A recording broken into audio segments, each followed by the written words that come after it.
So, all right. Hopefully we can hear me now. Hopefully we can hear me now. This, round 3 of trying to get this particular stream kicked off. At first I started streaming and I wasn't actually recording, so I missed Alcaras' first turn here. And then I kicked back in and the mic was muted. So, alright, hello again for the 3rd time and welcome to Old World, everybody. My apologies for the bumpy start today. So again, to recap here, the targeted elephant came in, knocked this pike off of this fort. We had basically a frontline ballista showing, got this guy down low, using enlist to take him into the Carthaginian army, backlining with a bunch of mangonels, so there's going to be really strong defense here, kind of rushing full in. And I did make note of the fact that Rome had just started pumping out horsemen just in time, so we have this guy just got upgraded. This guy came out of Bononia, so there's 2 horsemen, which is going to be handy for some routing if he wants to try and make quick work of these ballista. But of course, that's not the only thing he has to worry about. Ballistas aren't his only problem, so it is looking a little dubious. We have pikemen coming out. There was basically no time for me to get my bearings or my wits about me on this kind of like the current situation. Of course, Alcaras is at the moment in a dominant position. He has a very strong military power here, over 1,000 strength than his opponent. The science output has been insane for the last several turns, like 20 or 30 turns of just dominance on the science track. And he's had a lead the entire time, so yeah, he has 16,000 science in the tech tree compared to 9. So yeah, he's taken a couple of cities from Auro already, so we're just kind of staring down the barrel of the gun here as far as Rome is concerned. It is going to be a very difficult. We have another enlist. This is going to be the swan song of the enlist in the tournament here, though. If you're watching us after the fact on YouTube, or the coming days, weeks, or months, this very well could be a fun glimpse into the past, because as of, I assume, next week, very likely next week, if not certainly and probably the week after, it depends on how many graphical bugs Mohawk is going to tolerate slipping through with their new big graphics update that they're doing. But we have an update. A main update is impending. Should be a week or 2 now. And we will say goodbye to Zealous' ability to enlist their opponent's military units, which, I'm not too sad about. I liked it. It's a fun ability. But, everything that Zealot does is super strong, so, who was becoming, even in single player, I'm a very big single player, and I noticed even before I started this tournament, it's entirely nothing to do with the tournament, unrelated to tournament stuff. Most of my single player games, once it's time to go conquer stuff, I would always, like, if I had a Zealot in my dynasty, I would even just name the heir directly and just abdicate in certain situations just to get the game over with quicker. You get better movement, you get an extra Russian currency to start churning out more units, more endgame units after a strong beeline, like if you went up to Bodkin or if you went up to Cataphracts or whatever, just spit them out onto the map real quick. And then, of course, that extra movement to zip around the map and kill everything as quickly as possible with as few orders as possible, because you need to force march less if you have that extra fatigue and stuff like that. So overall, very, very efficient archetype, very, very strong military archetype. I still think, even with once losing enlist, it will arguably be the best military general, wartime general. It's just so efficient. The other 2 heroes and tacticians. Oh, and I guess the poor commander. The commander's very strong. Commander's really good in certain situations as well. But I just think overall, general baseline benefits, that extra fatigue, it's really something in a battle. And it's highly order efficient, because you think, if you imagine the amount of times like right here, 1 damage, right? The amount of times you've tried to get that final kill on something and you had another unit in the back line that had to come up and that hit it, but you were just 1 or 2 tiles away from actually being able to hit, thus forcing you to have to force march, right? If you think about how many times you've probably had that situation happen to you in any number of games in Old World, that to me right there is what makes the Zealot so great. And it's not even about enlist or rushing, it's the fact that you literally can save yourself force marches all over the place because you get that 1 extra fatigue, that 1 extra movement for all of your units. And also think about the times that you may have force marched a settler or force marched a scout to set up an agent network, or anytime you're ever force marching to get that last bit of movement, especially if it's just, that extra 1 movement away. Yeah, man, that Zealot, it really adds up. And then it compounds over time. So if there's something moving far away after a couple of turns, well, without a Zealot, maybe it takes you 3 turns to get to your destination. But with a Zealot, maybe it only takes you 2. In fact, it would only... Is that correct? Yeah, it could only take you 2. Yeah, so that's my favorite ability of the Zealot, personally. And then...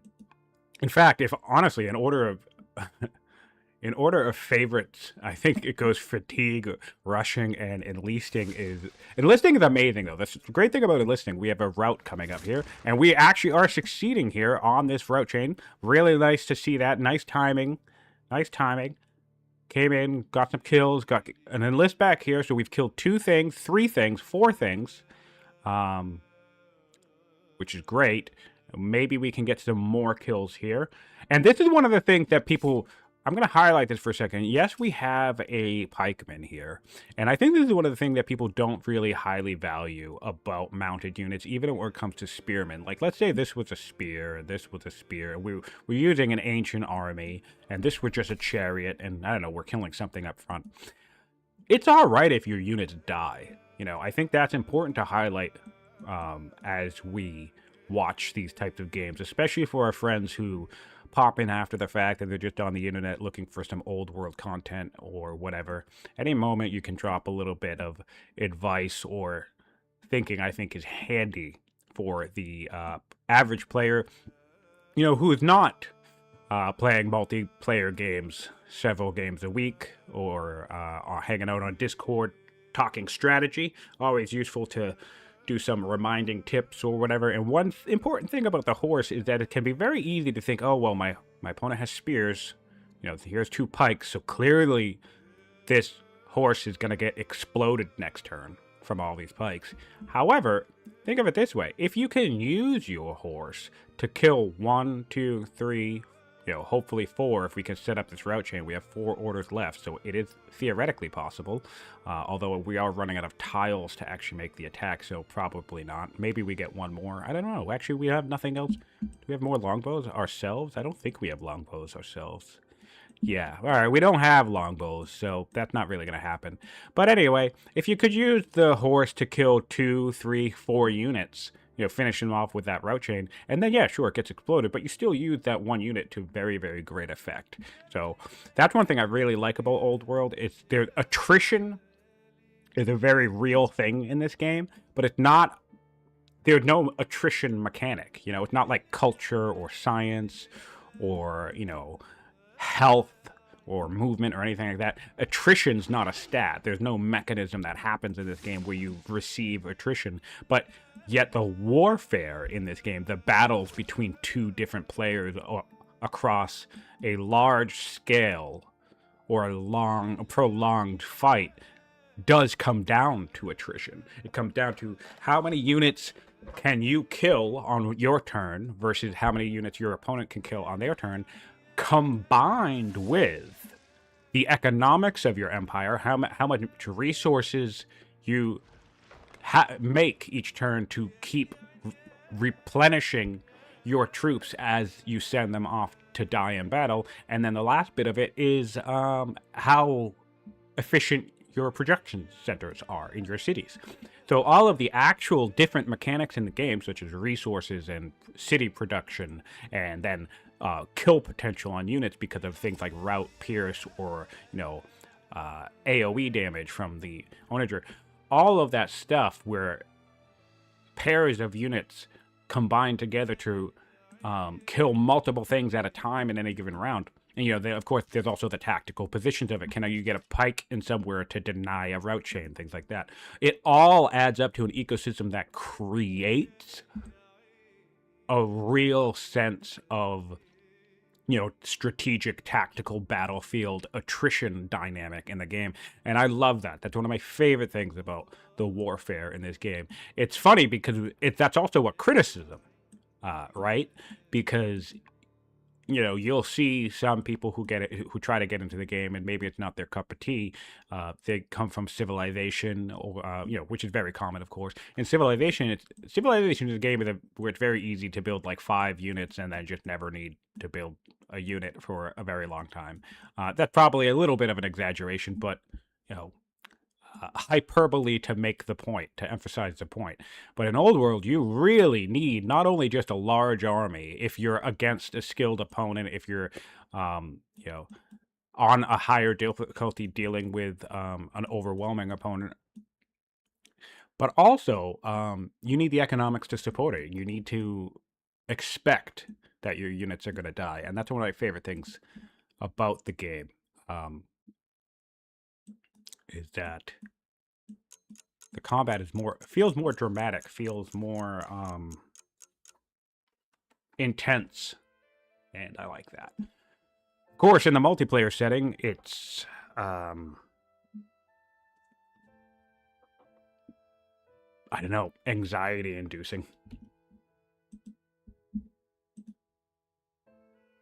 Oh, yes, thank you for letting me know that you couldn't hear me, Aaron. I'm checking Discord now, seeing what's going on. All right. Yeah, so we're getting martial code for the Romans. That could be very, very handy. I mean, we're at a point where we desperately need an army. Let's see that power score again. Yeah, so, I mean, this is a big gap, and the science is an issue. Let's take a look at Alcaras. Excuse me. And see what we're researching. Stirrups on Alcaras. That's fun. So we're a little bit ahead on Alcaras. Hilariously. Oh, probably because of ballistics. Yeah. I imagine Auro doesn't have ballistics, and maybe Latin sail as well. So we're definitely not getting the ocean back. And that's the other thing that intrigues me here about Auro's resilience, because I probably would have surrendered by now, which is funny because I don't think I'm someone who surrenders too easily. I remember when I first started playing multiplayer, that was a criticism I had. I was like, wow, players are surrendering very quickly. With that said, though, you can, if you can eventually get a solid read on the game and get a sense of, all right, well, there's no way, or at least, very, very unlikely.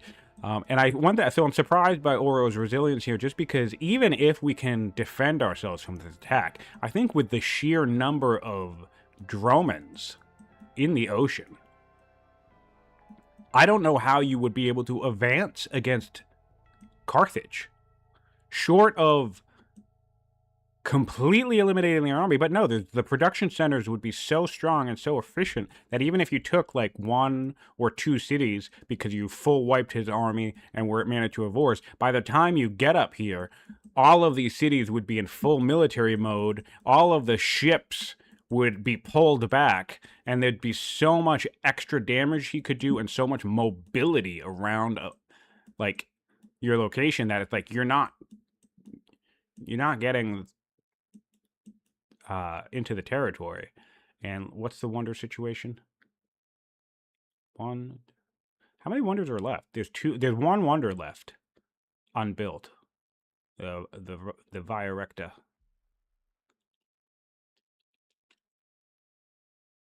So we have 4 more points coming into Alcaraz. That's 60 points.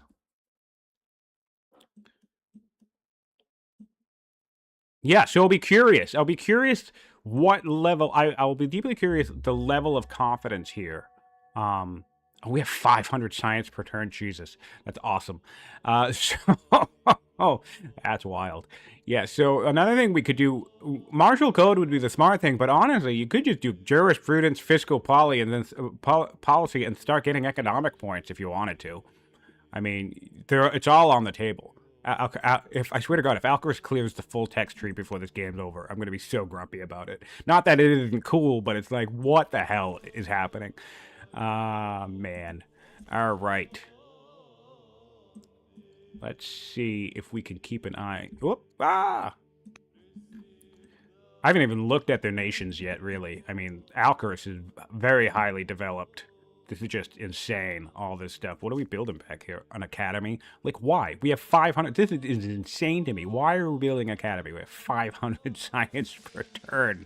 The urge. The urge. All right, we killed some shit with our Dromans. That's great. The urge to continuously develop in these games is just so funny to me. I mean, we all do it. I do it too. I'm critical of it, but like every now and then I'll get to the end game and it's like for some reason I'm still building mines when it's like I don't need more than 200 iron per turn when there's only 15 or 20 turrets left in the game. There's like literally a compulsion. But when you're not playing, it's kind of funny to observe it and make note of it because when you think about it, it's really silly. Although I do, when it comes end game and I'm really set up, I do try to get myself in a position where it's like, you start the game, you get yourself up to 10, 20, 30 workers, whatever amount you want. And then, you know, all your workers are doing worker stuff. But then eventually what happens is you can't route through pikes, bro. I think he tried to route that. That's funny. He messed that up. That's funny. That's fine, not a big deal, but I think he did it in that way to try and route. All right, longbows on the front line. And I like this because he's able to swap from the north, from this northern city. He went along the top first, and some of this was a fresh settle, too, which I liked. But he went around the front first, and now he's just charging directly in the front line. And I do think that's interesting. I mean, I think there's no... All right, we have the manager... Manager? I just combined Onager and Mangonel in my mind. And we have some manager fire from the back. And we're going to take out the remaining slivers of the Roman Navy. Yeah, and even these onagers don't do shit against Dromans. Look at that. This is an onager. It does 3 damage. 3 damage to a Droman. Wild.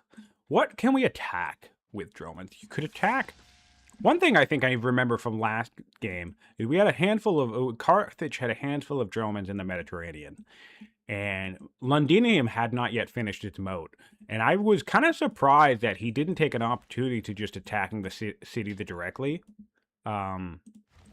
Because he could have done a decent amount of damage. I think it was 3 or 4 damage a hit before the moat showed up. And so that could have been an interesting way to shut this city down and give yourself a direct path into Rome if you wanted to. All right, we have some more Stompy Boy action. Stomp Stompy.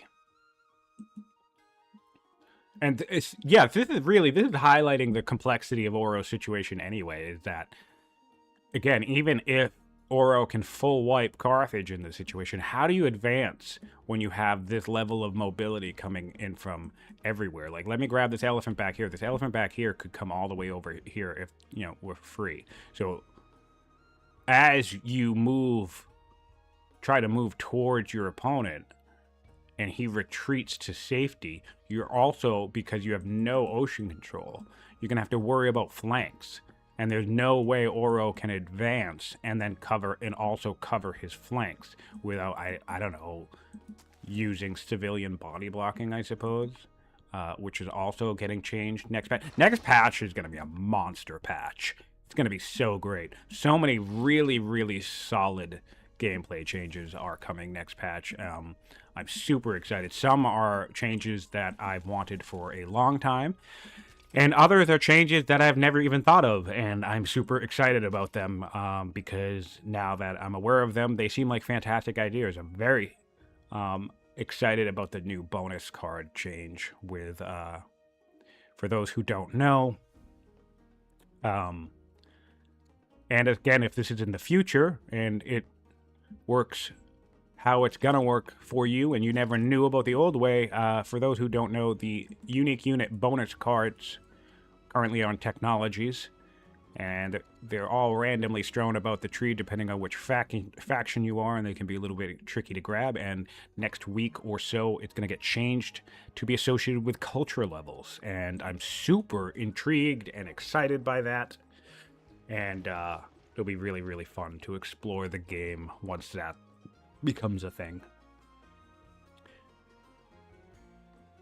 I think it's a really clever change that solves a lot of problems for some factions with respect to their bonus cards, and also I think it serves as a little minor buff to families like artisans and patrons who kind of excel at culture, right? And everyone always kind of feel like they're the vibe. I personally like both of those families, but I think there's a little bit of a vibe compared to, I don't know, families like statesmen or sages, where people don't value artisans and patrons as much.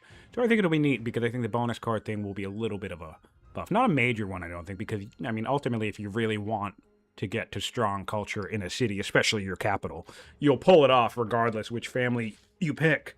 But I think what's nice about the artisans family is that it actually doesn't need to be your capital. You can give yourself, so if you're Kush, for example, you could give yourself a sentinel, a hunter's capital, and artisan's second city, and artisans would still hit strong before a regular capital in most situations, because they're just that good at culture. So what's fun about that particular combo specifically is that then your free Beja archers, or whatever they are, Medjays, they're going to come out with sentinel, and that's just going to be gross. So very excited about that change, and many, many others. All right, we are now disarmed and routing.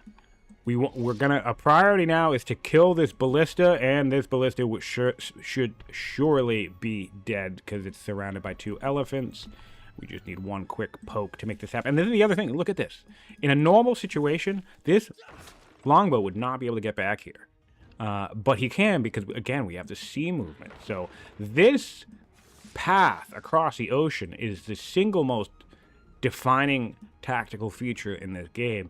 And I feel like Auro missed an opportunity back in the first half of the game. Auro expanded like lightning across the map, and then I remember because I cast the first session, and he just inexplicably stopped. I feel like he had an advantage to secure more territory, and even if he wasn't in a position to close out the game, he could have gone into that build-up economic holding pattern that players end up finding themselves in prolonged games, but he could have done it with like twice as many cities as Alcaras. I think given the state that we see Auro in, which isn't really that bad, right? He's got 200 science to 500 science, so that's really obviously far behind.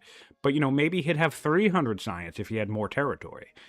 His economy is pretty solid. So I think maybe he could have played how he's playing and held up better against his opponent if he had more territory or his opponent had less territory.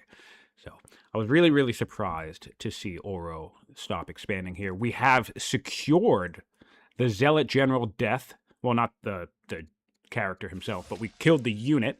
We've killed the remainder of these boats. There's only 3 ships left in the ocean for Auro, and unfortunately all he can really do is just have them awkwardly positioned and wait to die, I suppose, because, I mean, maybe you kill Droman, but, I mean, that's... what does that matter? Alcaras will just build and or rush out another one. His productive machine is so crazy right now, and I mean, Petra's going to fall. There's going to be no way to come in here and start clearing stuff in a meaningful way.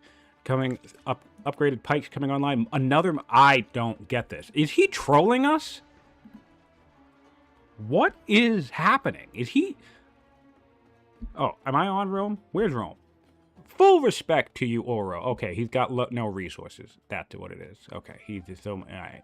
Or what about horses? Can he build a horse? No, he can only build... So currently the only thing he can build right now is just like, all right, so he's not trolling us. Although, honestly, frankly, I think I would rather the slinger. Full stop. 100%, guys. I'm going to be honest with you. If you're in this situation, moat or slinger, and you're looking at this and you're not just surrendering, I would, because think of the math, right? 5 years, 3 years per slinger. I would literally rather have 2 slingers in this situation than a moat. Like, not even close. It's not even a competition to me. Another moat over here. Like, yeah, we could have like half a dozen slingers at least instead of all these moats. Which, yeah, are they gonna die? But at least maybe we kill something, or at least maybe, I don't know, where are we in the tech tree? We're at manor? I mean, yeah, so we're close, sort of. Obviously not close enough in this game, and it's not going to happen. But you can always bank on that on the back end. Like, okay, you built yourself a dozen slingers, but at least eventually maybe they're going to be longbows. But the moats are just going to sit there doing nothing. And think of all the walls that came on. There was a moat in nearly every city, which means there's a wall in nearly every city. So let's look at this. I'm deeply curious. Forgive me on this sidetrack. And I'm sure this came up last session. Walls are 40 stone. Moat. 60. Okay, and all right. So resource-wise, we call it. I'm gonna average it out because there's a bunch of them. I'm gonna say you can get 1, 2, 3, 4, 5, 6, 7. I think we could have gotten about 18 to 20 slingers for the amount of stone we put in these moats. And with the build time, we probably could have gotten about 24 to 26 slingers in the time that we built all of these moats. And again, they're just slingers, but what is that going to do for you? What is that going to do for you? Think of all the positioning here. So body blocking, that's one thing. Dude, actually better than the moats, I would have rather have seen him building forts along this ocean. Make it harder for him to enter. Things like that. It's stone-wise, anyway. That's obviously orders and which is the different resources and build queues. But yeah, man, I just feel like that. Auro, if you rewatch this, I feel a little bad because I'm not trying to be overly critical. It's just I'm at a loss here with the walls and moat thing because it doesn't feel like a. Now that said, in fairness, I was a part of the discussion of the game getting set up because I'm as one of the tournament organizers. I'm kind of and somebody who casts most of the match. I am kind of included on the little group chat that we create when setting up a game. And in fairness, Auro himself explicitly said that he doesn't really know what to do in the late game. Like he's probably better suited to more of an early power burst kind of play style. It can be tricky. You can kind of lose your footing. This happens even to me myself, and I think I can, and at times, have a strong end game. Of course, that never really happened. I never really got that opportunity in the tournament, but and honestly, it's not my preferred playstyle. I would just rather end the game in 60 turns than, to 80 rather than have a drag to 120. And which is more of a playstyle preference than anything else. But what was I going to say? Oh yeah, it's easy. It can be possible to kind of slip in, and I even had a discussion with Alcaras about this recently as well, and he said the same thing. Even experienced players, you can get the mid game and kind of end up at a point where you're like, you look at your tech tree and you start thinking yourself like somewhere around here, you're like, oh, now what? And you think, maybe I'll do this or maybe I'll do that, and then maybe you pivot once or twice because you don't really have a plan, or you lose sight of the plan that you had. Sometimes you can think, I'm going to beeline this thing, and then something goes wrong, which causes you to pivot, or maybe a different opportunity comes up, which causes you to pivot. And the next thing you know, you're kind of you have your attention split a little bit and you're trying to do two things at once, and you realize it's kind of like slowing your whole progress down. So maybe that's something that happened with Auro here. Maybe he hit the mid game and then just kind of a lost sight of things. That's kind of what happened to me against my Alcaras game. Not quite the same thing, but what happened was I had a plan, and then I had a ruler die, which made me decide to shift my plan into something that was an entirely different opposite plan. But then that ruler died, which then required me to shift my plan again. And of course, that's an oversimplification, because I didn't have to pivot in these ways, but they were things that inspired me to pivot. So getting a young, decent zealot on the throne made me decide to burn resources very early. Rush out a bunch of units, things like that, and then press for an attack. But then suddenly the leader dies, and you get too nervous to attack. And so that kind of thing could be maybe something like that. Maybe that could be the explanation as to why Auro slowed down earlier. Maybe something made him rethink or reevaluate the situation in an unexpected way, and then maybe he was kind of at a loss of what to do next after the fact. So we do have some pikes coming up. Also, the ballista nerf is going to go in next patch too. That's another major change happening, I suspect, after this game. Which is very exciting because, look at this. These are 8 strength units, and the ballista just shreds these things. These are well-promoted units, right? This is, what does this guy have? This guy has Highlander, this is a commander, and we're doing 8 damage. Right?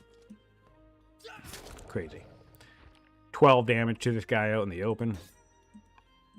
So this, if I recall correctly, I think this damage will drop down to like 11 or 10. So that's nice. Even just to cut every point of damage counts. So even just a 1 or 2 point drop is pretty good, especially because it combines with things like promotions, right? It all kind of adds up and comes in factor. So, and as we're doing more damage to them to the tune of 2 or 3 extra damage, which is a pretty big deal. So that's gonna be fun. Looking forward to it. The ballista has been my personal pick for arguably the strongest unit in the entire game for quite some time. And the thing that makes it so strong is not, oh, we just got it disconnected. Let's see how we're doing. Oh, and we have been restored. Fantastic. Great. All right, the Romans are back. Oh, it looks like we are going to rehost. But yeah, the big thing about the ballista isn't necessarily its strength, but more importantly, its staying power. So, of course, the ballista is going to destroy, look at this, a slinger, right? Destroy, absolutely obliterate. Also, here's a direct comparison of why forts are badass, by the way. This is a ballista trying to attack a slinger on urban, and a ballista trying to attack a slinger on a fort. And do we have a slinger out in the open somewhere for the final comparison? No? Alright, well, I gotta go rehorse. Not rehorse. Yes, I need to rehorse myself. No, I'm gonna have to join the rehost. Multiplayer network join.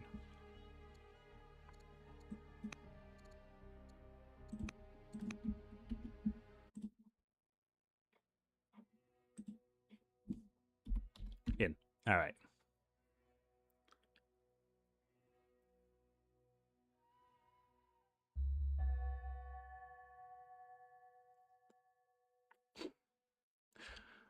All right. Yeah. So,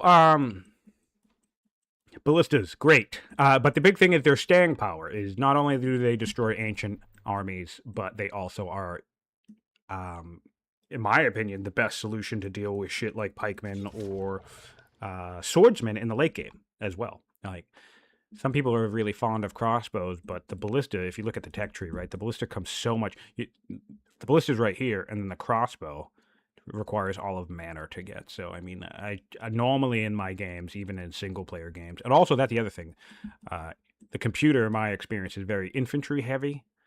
So you can win most games by just spamming onagers and ballista in single-player, which can get a little bit old. So I'll be pleased to see that toned down a little bit.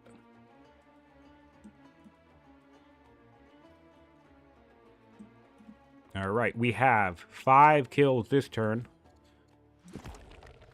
as opposed to losing 18 kills last time. Holy crap, that was an 18-kill turn last session.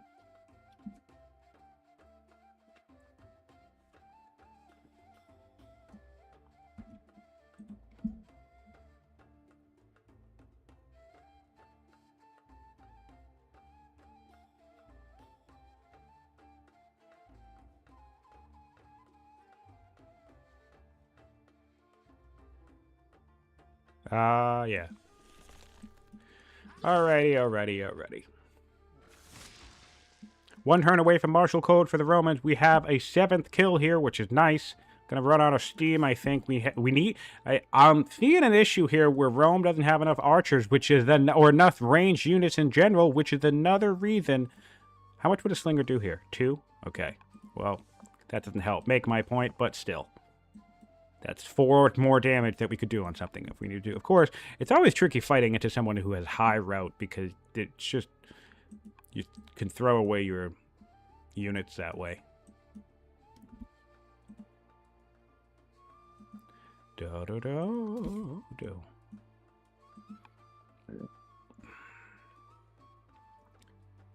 22 orders left. 9-year-old heir. Soren Johnson as the ambassador.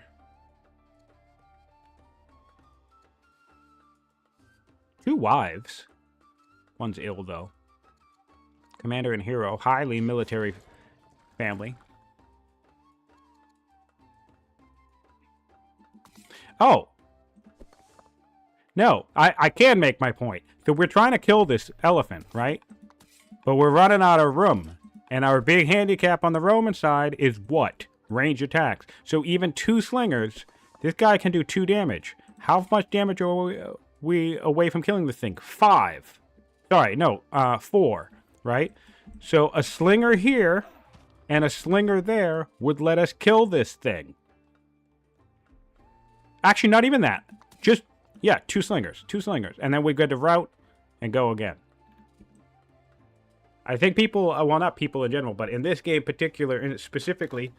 Oh, so I'm getting called. We have a...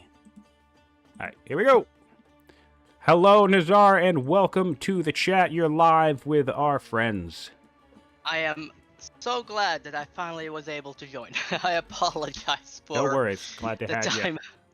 I cannot apologize enough for not being here on time. Just life happened in the way, and it looks like we are having a wonderful match already. Yeah, it's pretty intense here with the battles. Now it looks like Auro is having an issue moving some units, which is unfortunate.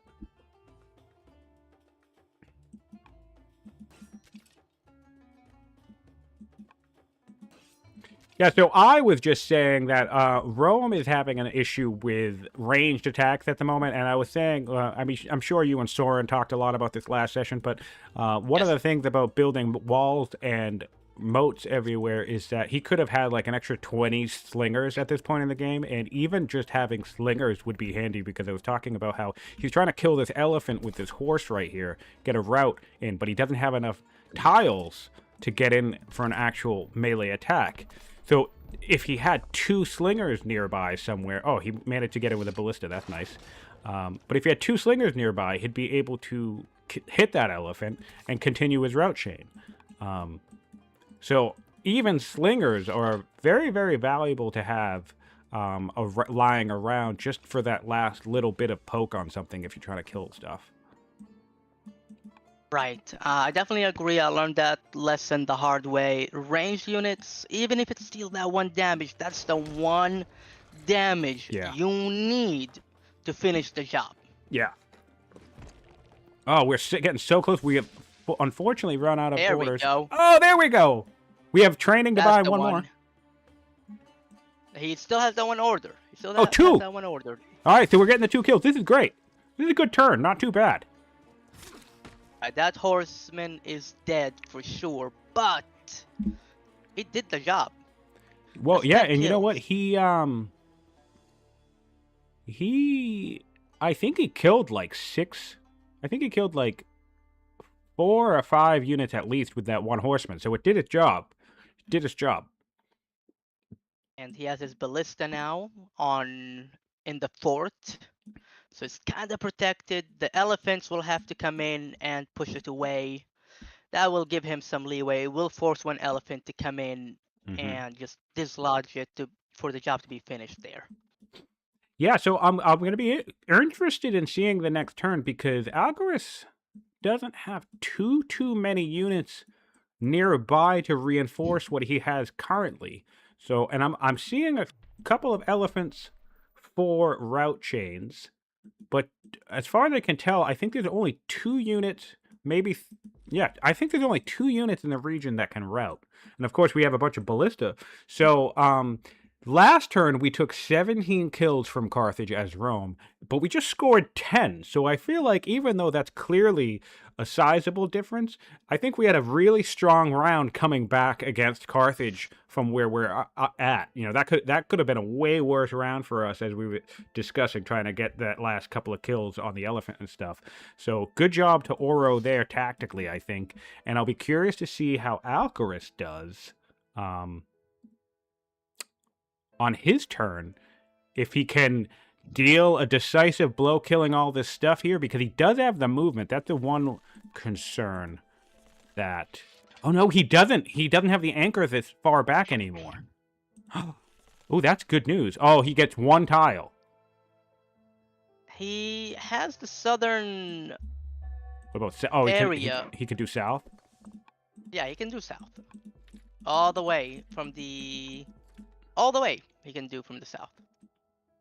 No, I'm thinking trying to south. flank this Roman force. I'm thinking trying to like get behind flank? Petra to kill more shit. That's looking a little. That Although 1 tile is more than enough. Yeah, 1 tile, especially with panic, you know, because all you need to do is get to 1 tile, and then 1 tile suddenly becomes 2. It's kind of funny. Both players are getting martial code at the exact same time, even though Alcaras was so far behind. But that's the advantage of having 500 science per turn. Right, and can hurry units with money. That is great for him, seeing that he has only 9,000 money in his bank. Yeah, so that's the cool thing about that math. The cool thing about that math is with that level of gold income and his current resource economy, he could literally enlist with martial code 1 to 2 units indefinitely, per turn indefinitely for the rest of the game. Which is just going to be massively crazy. So we're taking the city, which is awesome. So that's right, it's down. That fort is useless now. Oh, actually it is useful. It's a neutral territory. But yeah, no more. The forts, however, on Alcaras' side, where he's occupying it, now it works for him. Now they all work. Yeah, that's a tricky situation. One of the values, this is can be one of the values of taking the city, that, you know, we do often talk about how it can be better to kill as many units as you can first. And of course, Alcaras did a fantastic job of doing that. He killed 17 units in 1 round. I think he killed like 8 the round previously, so he definitely battled for the city before taking it. But now I think is a very solid time, since he has the anchor movement, to take the city, deny coastal movement, and claim those forts for himself, which will now allow Alcaras to heal up. Any of his units that are in this region can actually heal in these forts as well. There's a huge tactical advantage I think there's 2 forts in the region that Alcaras can heal on, so that's nice. And another city falls for Rome. This is such a slow grind happening right here. It has been a long, long battle, but Petra, I mean, that's a huge blow. I wonder how much it affected the economy of Auro here. I just want to take a quick look for you. Yeah, And doesn't look like there's any much negatives, but the amount of civics he's getting per turn definitely dropped. that makes sense. That ballista dealt 9 damage. With the new update upcoming, it's gonna be a lot less.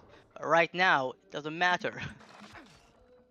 Yeah, I was saying earlier before you joined the call that this match could very well be the swan song for a handful of things in this game. We are the worker path, the worker blocking should be disappearing next patch. Or at least the most extreme version of it. Enlisting, we just had another enlist happening. That's going on the way out next patch as well. And of course, the ballistas are being nerfed. So lots of interesting changes coming online, and I'm super excited for it. Yeah, I think it will make the game a lot less ballista heavy, to be actually saying it more accurately. Uh, Seeing and no more enlist, which you just mentioned, is great because that means you're not worried about your unit flipping side anymore. You are worried about whether your unit is in a good spot or a bad spot. Yeah. It's a nerf to Zealot, but Zealot now gets the heal buff, where if you put it on a horseman, that horseman will not lose any health as long as you're routing. Yeah, I think I like that. I think that was the tricky thing. I didn't mind the ability so much, but the big thing was that if you got yourself to a unique advantage that your opponent didn't have, the idea that they could still take it away from you was certainly unfortunate.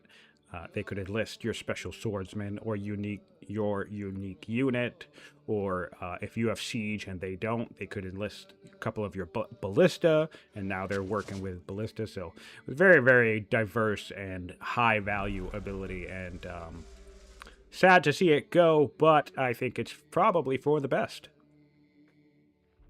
Looks like Alcaraz is prepping for that amazing route. Ship goes and pushes on All the right, here we legionary. are. We're coming Here's the in. route. Route. Stomp.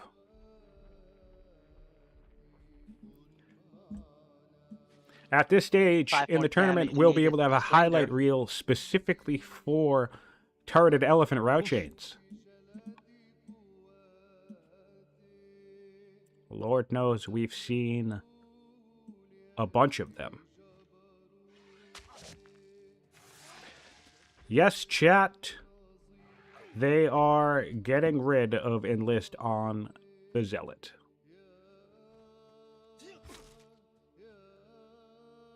It is being replaced by the Zealot, by an ability where the Zealot will heal, use the heal ability when it kills a unit. So 5 HP and I believe 7 if it has the promotion. Which will be interesting on a mounted unit, because that means normally at the end of a long route chain, a mounted unit will have no health. But now a Zealot on a cavalry unit can mount through like a dozen units and end up at the end of the line with completely full health. It will still probably die, but it will be that much harder to kill if it... It will take more orders, let alone the fact that the Zealot can live with 1 health, even if it's a kill. Yeah. Alright, 71 orders for Alcaraz. No movement yet. He's thinking about it really hard right now. Pushes one of the pikemen deeper into the front line. Yeah. It feels to me that Alcaraz has run out of unit, except maybe 5 units I see. Yeah. 6. Actually, if we look at the power graph, that's a really solid performance here from Auro, because both players This is what one of the things I love looking at in the midst of these tough fights is that, yes, Alcaraz still has a large advantage over Oro, but if you actually look at the size of the power, Alcaraz has actually taken more losses and suffered a larger proportional drop of power than his opponent did. So Oro is mounting a decent defense.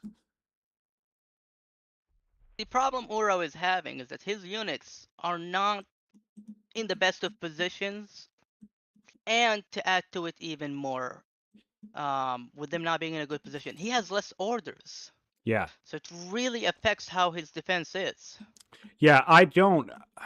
It's gonna be a very, very complicated thing to mount a strong defense here, because we also don't have high production values. Although, did Rome get martial code yet? They're both, no, they're literally both learning it on the same time. Turn. That's so funny to me. That is so funny to me.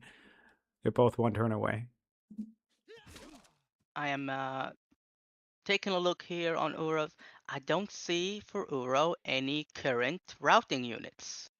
He needs a routing unit to be able to deal the same amount of sizable damage that he was able to deal in the last couple of turns. Yeah, I don't see that happening anyways, because I'm looking at what looks like 5, maybe 6 pikemen in the region. So, I mean, you could sneak to that back line and do a number on those longbows and ballistas. So that would be nice, I suppose.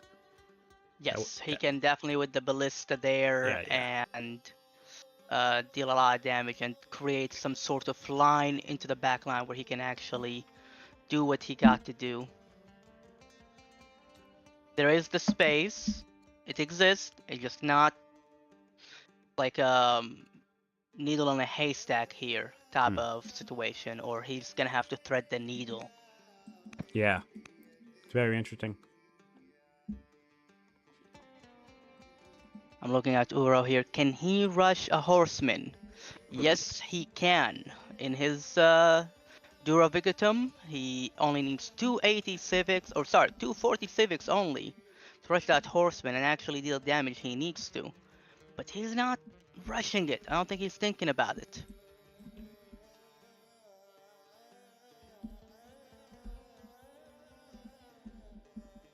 And he's building a horse archer, which is an interesting move. Right, we have Kato the New. Looks like the leader of Uro is gone. Yep, the zealot has died. That's not ideal for Uro. Oh, a 2 Parvuli! The Ides of March death. The Ides of March, a 2 Parvuli! That's fun. Just in time. The Romans are not pleased with the current climate of war and desolation on their front border. Losing Petra was too much. The old roller was deemed unfit for the throne.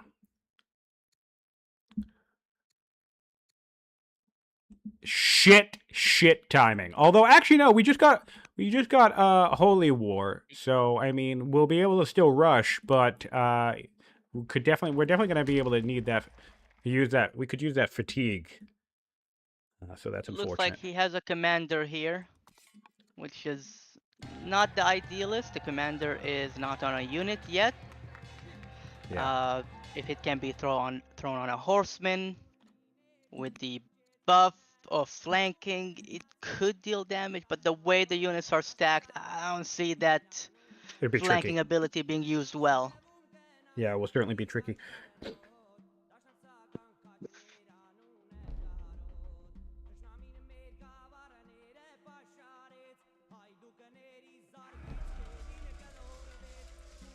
Right.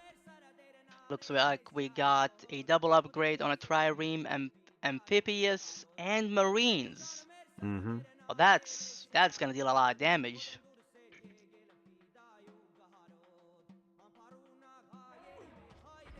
That's a disarmed unit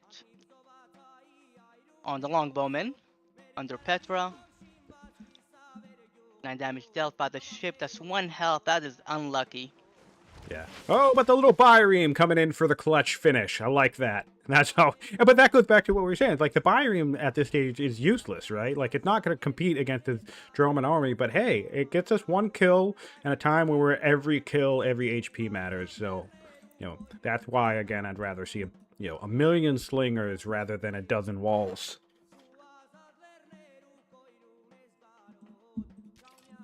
All right, I just looked. There is actually one new horseman. Yes, he's right here. And that is gonna be wonderfully great for him. Let's see how he can line it up. I think he's looking to make it happen. Although he's killing Is he pikes now. gonna go for the pikeman? Does he not realize it doesn't route? Oh, he might. He better not forget. He better not forget. That's like their whole thing. We have had players in the tournament have that be the moment that they discover that horses can't route through pikes and spears. Because remember, Yes, not every player is a one super of them was in my match. Multiplayer. In fact, yeah, in your match. Or Yagman. Yeah, was it you or was it Yagman? Yagman made the mistake. Yeah, I was trolling him by saying, "Oh no, here comes the route," and no route showed up. Yep. But no, it does look like we're going in with Ballista first, which is solid. Oh man, I love the way this game works in terms of combat. Because as annoying as these 1 or 2 HP damage remains, I think that's what really highlights the tactical relevance of things like splash damage, pierce damage, cleaving as well.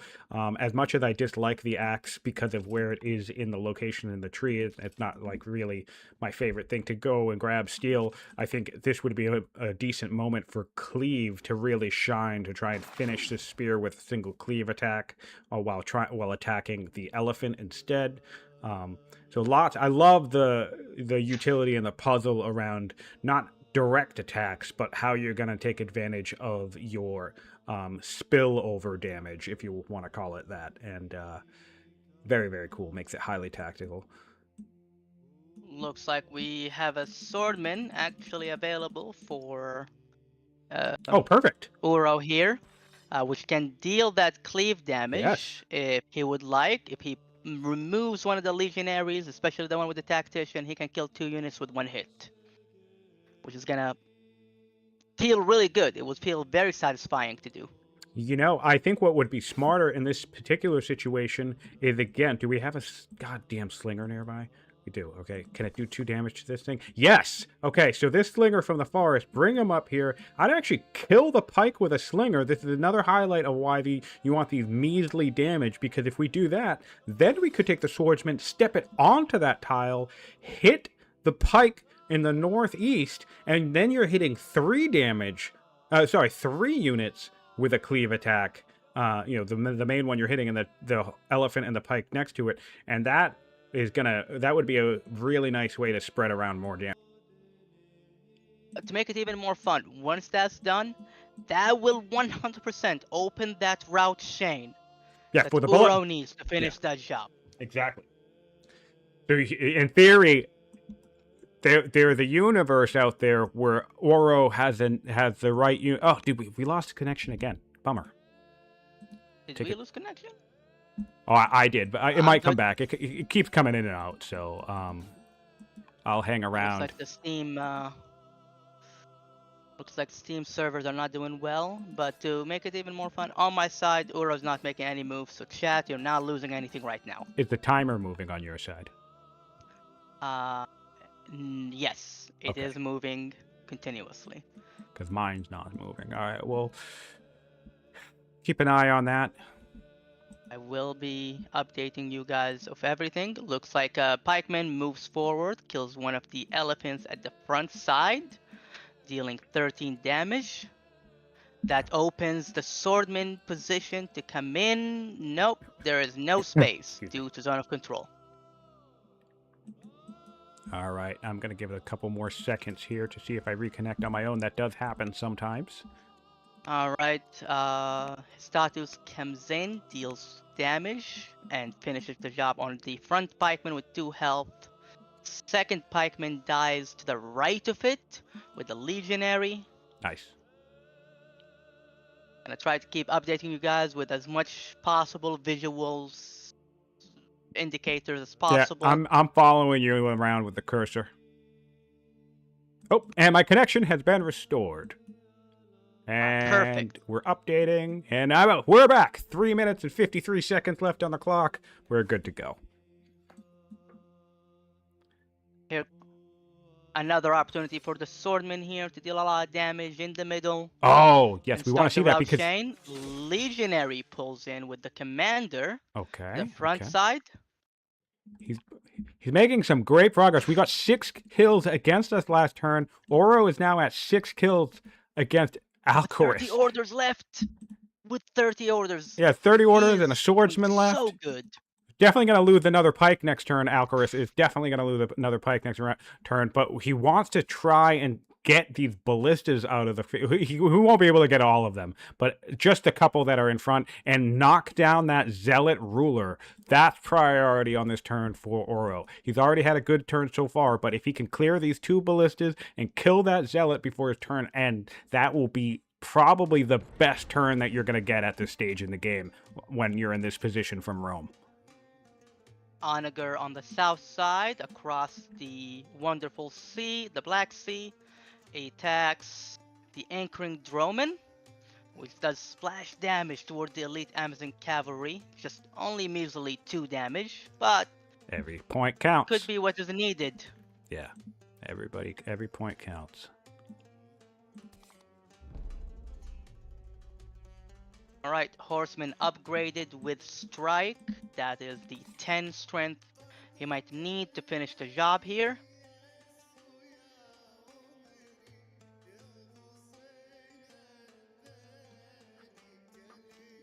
This will be a bit of a puzzle. He can do 11 damage to this ballista out in the field. He's just going to need to somehow find another 9 damage to get onto it.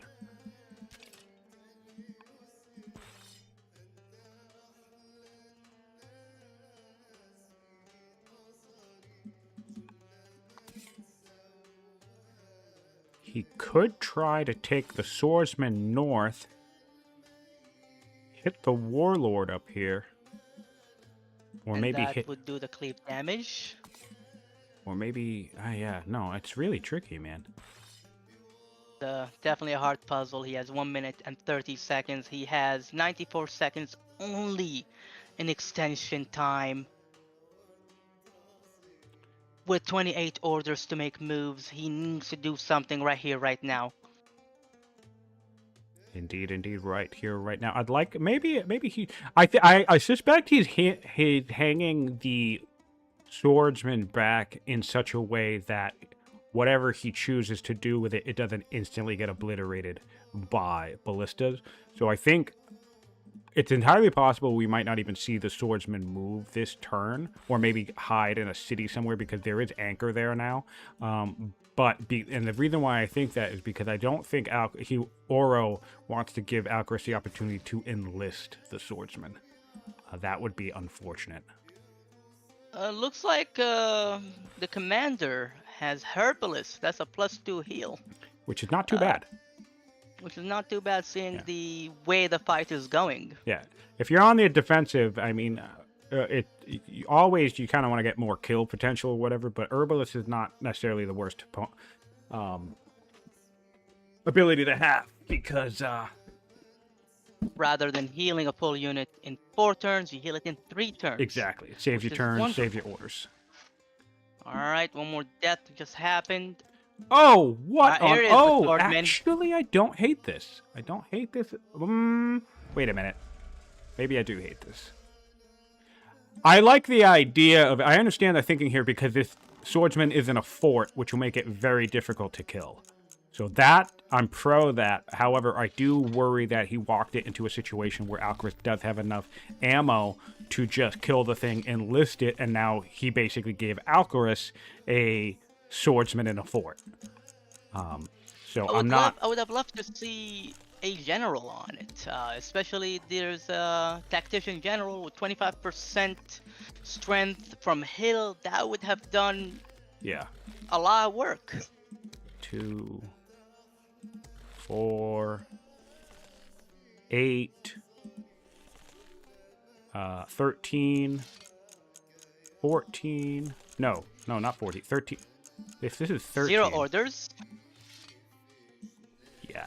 Horseman did Yeah. not join the Alcaras battle can just yet. kill that swordsman next turn if he really plans for it well enough, I think. So I'm a little disappointed. I think Auro just handed the swordsman to Alcaras, and it's going to be in a fort of all things. And that's probably the most worst situation you can put yourself in, where your opponent enlists a unit in a fort of all things. Yes, it's like have fun trying to kill that. But yeah, it's going to take him a lot of orders, but he has the orders and he can do it. So I guess that, well, I mean, I guess, yeah, you're right. Maybe that if Alcaraz spent, it will take a large amount of effort to kill that one swordsman. So that actually, in theory, would be a way to use the War swordsman. Elephant can come in and disarm well, is it disarm or is it a... Yes, it's disarm. It can disarm that swordman, which gives him that 20% needed. You just made me realize something. If he moves the ballista first and then put the onager where the longbow is, he could just panic it onto the tile where the ballista is. Yes, that's a possibility. It looks like War Elephant is pulling back. Mangonel goes into Petra. Yep. He's opting to secure his mangonel line first. Right, Ballista attacks the pikeman on the south side of Petra. Droman's doing Droman things. Look at the 7 damage on the onager on land from a Droman. Really, really nice.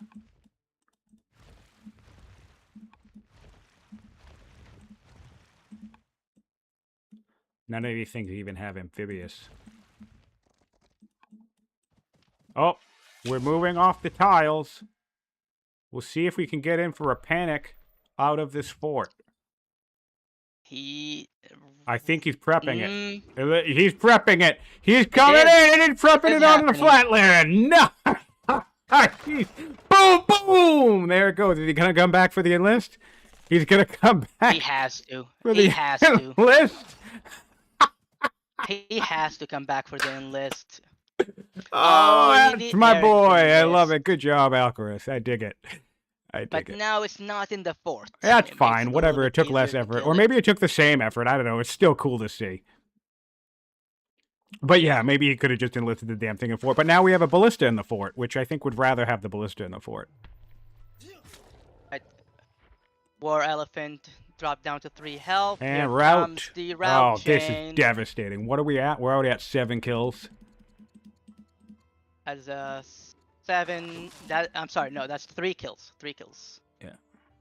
7 deaths to 3 kills now. Oh, yeah, 3 kills. My bad, yeah. All right. There we go. There's the horse archer, pushes. Ooh. Double route instantly. Yep. Camera can't even keep up. 3 more damage on the legionary. Can't even keep up. Up there, the pike. Nom nom nom, stompy dompy. Ballistas may be the best unit in the game, but turret elephants are the coolest unit in the game. 6 kills to 7. Yep. So he's having a banging round right now. Oh, and look at this. He's going to start a new route chain. He's going to use the final attack from the old route elephant to push this. He still needs 2 damage. Yeah, which will push it to the elite warlord. That is it. That's what he needs. But what? He's going to panic it into the other tile, right? Kill it, and then set up the next route chain. That is beautiful. That is beautiful. That is the tactics that you want to see. And we're starting a brand new route chain. Ooh, chef's kiss, Alcaraz. That was awesome. That was... Auro has no units in the front line now. That was awesome. I mean, I think we gotta see a surrender after that. Are you kidding me? That was just insane. That was so great. See a surrender happening. I think Auro still has what needs. He just needs to start rushing units. That's his main issue right now. I can't get over it. That was so awesome. Mangonel's being pushed forward. Even if he doesn't even get another kill here, just the fact that he was able to just start a new route chain tickles He me is so about much. to get one. Here, He is about to get one. numb! Blackman force marched to the front line. Yep. The might of the Carthaginian horde. Awesome. Oh, that he Oh, pushes and the war it did! elephant. He keeps That's it going with tactical. another panic! This is why the elephant is so fun, guys. Ah. Let it never be said again that the Carthage unique unit isn't that great. Some people say it's not the best unit and it's like resource constrained or it's easily countered by spears or whatever. But no, when you get to do shit like this, that's just so beautiful. What a fun, unique, and great utility. The weakest unit is the hoplite flank guys. Yeah, it's gonna get Hands one more down. kill, I think. 14 orders left. Should get another kill. Yep, there it is. Yep, there it is. 2 well, more damage. No, we need a little bit more damage. 2 more damage. We have a One horse. more... He does have an elite Amazon cavalry that can actually reach there. Yes. With a force march. Yep, and enough damage. That's the last kill. That's it. That's it. Beautifully, beautifully done indeed. Good Fluffy Bunny. Welcome to the chat. Glad you got to see that. That was so satisfying. Props to our man Alcaras. Beautiful, beautiful demonstration. And there we go. The 11th Roman down in the year 108 of this game. That is huge. Hannibal would be proud indeed. The Romans are screaming, Hannibal is at the gate. Yeah, Hannibal is at the gates. Wow. That was a very, very satisfying turn. Happening to Auro was damaging. It really affected everything in here. Oh, and hilariously enough, this has no real bearing on the actual game itself, but I just think it's funny that Alcaras is actually getting his free turreted elephant bonus card next turn. So 2 extra elephants if he wants them coming in online back at the capital. All right. The physics has been researched by Auro. Looks like he has the opportunity to get cataphracts. 9 turns, and he goes for cartography. That makes virtually no sense to me. Yes, me neither.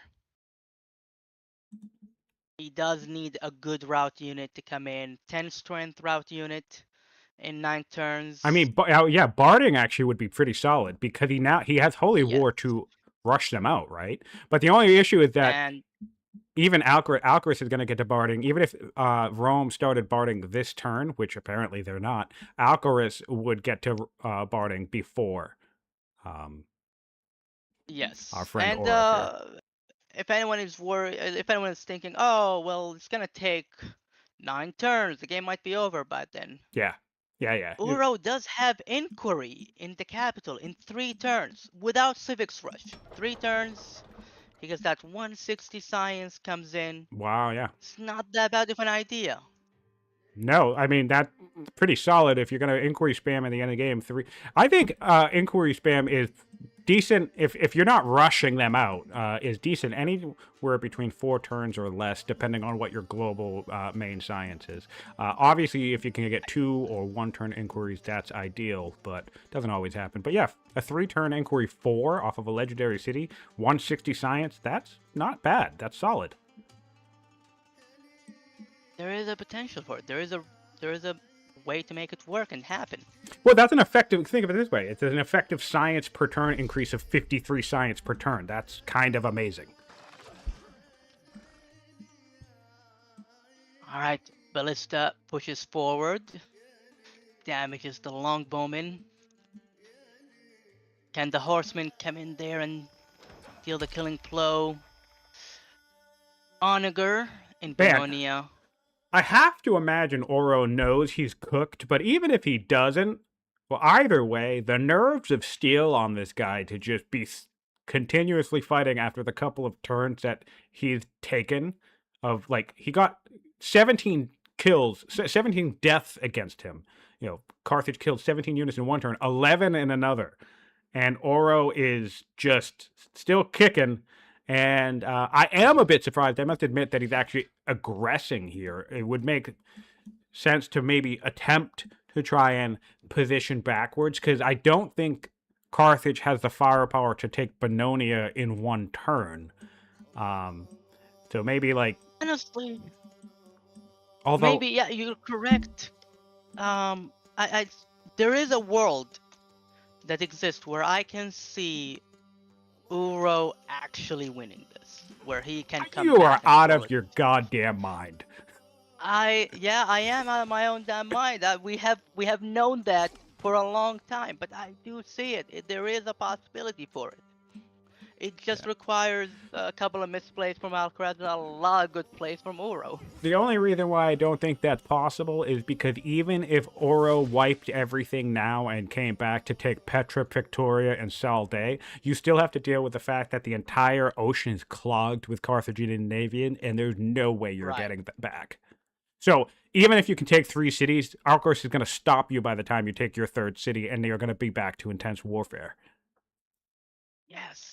So, I mean, Once you reach a certain maybe, point but of I the would end say game, even the best player, if like, I don't know, if you just handed Frederick or Fluffy or someone like this game right now, you're still talking about like a 5% chance at most that they come back to win this, in my opinion. Alcaraz would really need to drop the ball in some locations for that to happen, in my opinion.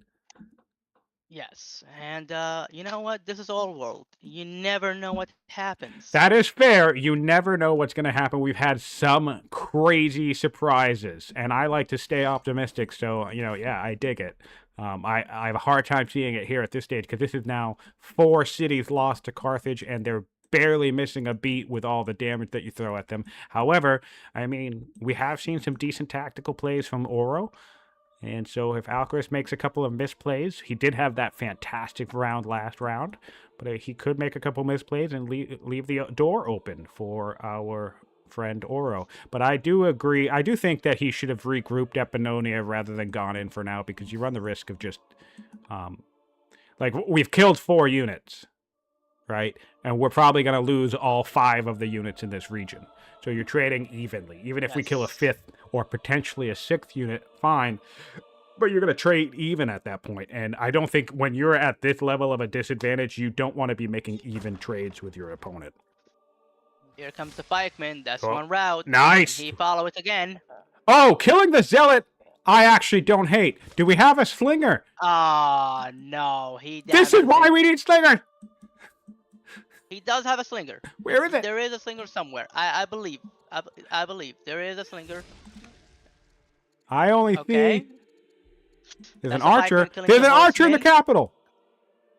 It Oh, can't he make doesn't it need though. to. He can use a pikeman. He can use a pikeman. Oh, he can't put a pikeman in the middle between them. He can No, use he can't. splash He can't. damage He can't. somehow. He's There locked. is a way. There is a way. I There believe has in to him. be a way. Okay, he could do 2 pikemen to kill these guys, and then he just needs 1 more pike. Is this pike on the hill? What about War Elephant pushes the Warlord to the right side, and then a Ballista comes in and splash damage kills All right, so we of do a that. pike, Pierce, and now this pike can kill in, so we just need 1 more pike after this. And we can get, yeah, and we have a pike back here. We could do this. Let's go. All right, we're having a really good turn. This is wild. This is wild. This has actually turned out to be a fantastic turn for Oro. Foot in my mouth once more. Of course, we do have a bunch of mangonels that are going to rain fire on us next round, but that's the future's problem. Oh, he is pushing that back. No, he didn't need to do that. Okay, No. Here the comes pike. the Oh, the pike is pikeman. going to do it. Pierce. This is what I was saying about that tactical damage. Oh, I love watching this game. I think I've really reached a point where I enjoy watching this game more than I enjoy actually playing this game. This is just so delightful. I'm serious. This is just delightful, man. That is true. I've reached that point too, where the game, watching it, casting it. Dude, it's peak. It's so peak. Fun. And here comes the Ballista. Oh, we used the Finishes Ballista. the job. Interesting. I'm curious about the Ballista move here, but maybe he's seeing something we're not. I would have preferred to see the Ballista lowering the health of the Zealot and continuing the route rather than the other way around. Yeah. Well, yeah, because if he thought of this before he took this final attack on the horse, he could have routed the elite warlord and then routed into the zealot. Yes. Yeah, you're And right. continue Good that catch. route Good catch on chain. it. And then the ballista, and then maybe even get back to these mangonels. How much damage does this thing do? 8 to a mangonel? Yeah, he could have gone for quite a bit, possibly, but no, that's such a level of planning that's just so hard to pull off in network. Yep. And he doesn't have time. He doesn't have any extension timer anymore. Yeah. So he has to make a move right then and there and hope for the best. Yep. And Yep. hoping for the best doesn't work. Well, I call this a solid, again, another strong round for Auro. He's obviously on the back foot here. He's obviously fighting for his life, but he just received 11 kills. And, my instinct reaction was like, wow, I can't believe you wouldn't surrender right here. But look at him go. He's getting 10 kills for himself. So he'll be even kills, and he took away his opponent's zealot. So that's a solid round. Did the zealot actually die is the question. No, it's not dead. Zealot is unavailable. He's not dead. Yep. It would have been huge if he died, because the heir is a tactician with a delver. Fun. Right, that is 11 11. That's a solid turn from Auro. Dead. He needs to put that commander on something. He does. Anything. Because right now, the amount of units available on the field, you can actually utilize that commander flanking bonus. There's tons of ways to do that. I don't even think he has another unit left that's not on cooldown. He does have 2 units, an archer and an onager. He's moving the archer in the back. The front. He's out of orders. That's the problem Auro is having. Auro doesn't have good row system. He should be. I think he should start running rally troops pretty regularly. Yes, agreed on that one too. That's an ability that many players forget about. Yeah, I love spam because eventually you reach a point at the end game state where, apart from rushing units, like what are you even using your civics on anyway? So you just start converting them into more training. Right. Wow. I wonder if a hero leader in here would be good, because right now, the actual heir, the rightful heir, is 11 years old. He's a tactics student with Inspiring for Auro. Specifically for Auro, we're talking. I'm curious what he gets here. What should he want to get here? Carthage reinforcements at the moment are a little light these days. The majority of his army is up front and center here. We have some mangonels in the back line. He went very siege heavy, which is not necessarily the worst, but your opponent having stirrups, and again, if we can get a commander on that, on a horse, that would be delightful. So let's take a better look at Carthage as the Roman turn winds down. Sorry, I'm messing with my cues. We're running council off. We're ballista, pikes in the back, lots of siege heavy, some longbow, the mango. Yeah, so really, I mean, we're looking at the majority of Carthage force up front right now. That's wild. That's it. That's all of it. That's all of it. So this is actually a lot better of a position. So I stand corrected. Kudos to you, Nuzar, for the assessment. I stand corrected. Auro's in a lot better, stronger position than I was giving him credit for, because that was 2 very strong counterattacks off of some pretty devastating losses that he faced himself. Again, I still think it's a tall climb for him to win the game out, in the long run. However, I mean, he's absolutely putting up a good fight here, which is fantastic to see. Look at the military graph. Take a moment, look at that military graph. Woo! Look at that. And remember, that's Alcaras, a huge point of his stuff. That's beautiful. Is in ships. That's beautiful. And you have to factor that when you look at it. I have no earthly idea the actual math on that, but you have to factor at least about 400 or 500 powers coming from ships, right? I would say 1,000 in there. Look at the amount of ships Alcaraz have. That's 1,000. Yeah, I don't know And because you gotta remember it's the wonky strength. ship math. It's about the strength of the units. Yeah. But anyway, yeah, because you're right, they're Droman, so they have lots of strength there. Yeah, so it could be Yes. upwards of 800 to 1,000 of that power graph, which Yes. means our friends are a lot more even than it looks like. And the way I'm seeing it right now, the way I'm looking at it right now and thinking about it, Alcaraz is making a lot of siege. Why? Yeah. It's maybe because he's thinking, oh damn, my whole army is almost destroyed. He might push on me. Yeah. We have another rushed out horseman, which is great. I'm surprised he There needs to we rush go. these. What's his training in this city? He has 86 training. 2. This is not the city you want to be rushing horses out of. Although, does he have horses? Oh, he needs to get this camp. Are you kidding me? Oh my god. What camp? What are you talking about exactly?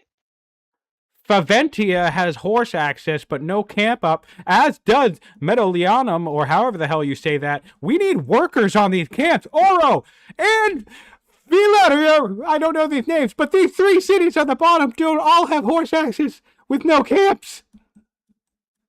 We could be... Uro's economical development is not the best I have seen. We could be holy warring an extra 3 horses per turn. Now, don't ask me if our economy would support that, but still, in theory, we could. Ah. Right. Anyway. 7 kills. Shit's happening on the 8 battlefield. kills Let's to get back to that. 11. 8 to 11. Okay. Yep. 8 to 11. Look 8 at on that. his turn. That's 95 orders for Alcaraz. Which is insane. Does he have orthodoxy? Yes, I was going to say, he does. should. He can use. Right. That's a slinger gone. Crazy. The problem 9. right now for Auro is still the same. His units are not consolidated. Yes. He has another ballista being rushed out. Man, dude, if he could have just gotten... Another horseman rushed out. Another horseman rushed out in Capua. Oh, perfect, perfect, perfect. I would say he should rush out this ballista down in Mediolanum as well. And then... Londinium. Then he... okay, whatever. Oh, Mediolanum. Yeah, you're right. You're right. Mediolanum. And then there's a rush ballista in Londinium. Okay. We're going so quick. I just look at letters and say stuff as best I can because I don't know. But yeah, I think Auro has a real shot at another strong turn next turn because all of these ballista are out in the open. He got 2 mounted units. Okay, he needs to kill pikes. I think that's the last of the pikes in the region for Alcaraz. That's 2 pikes. 2 pikes. That's it. Those are the last 2 pikes. 3 pikes in the region, yes. And yeah, the last of the Roman navy has sunk beneath the waves at last. Carthage has full control of the ocean. And, yeah, barding in 3 turns. And then the game will be over because Alcaraz will use he's stockpiling gold. I suspect Alcaraz is going to be stockpiling resources in general to just instantly crap out a cataphract from every queue that can build a horse. In fact, I mean, he can do, which is every single queue because Alcaraz has autarky. Oh.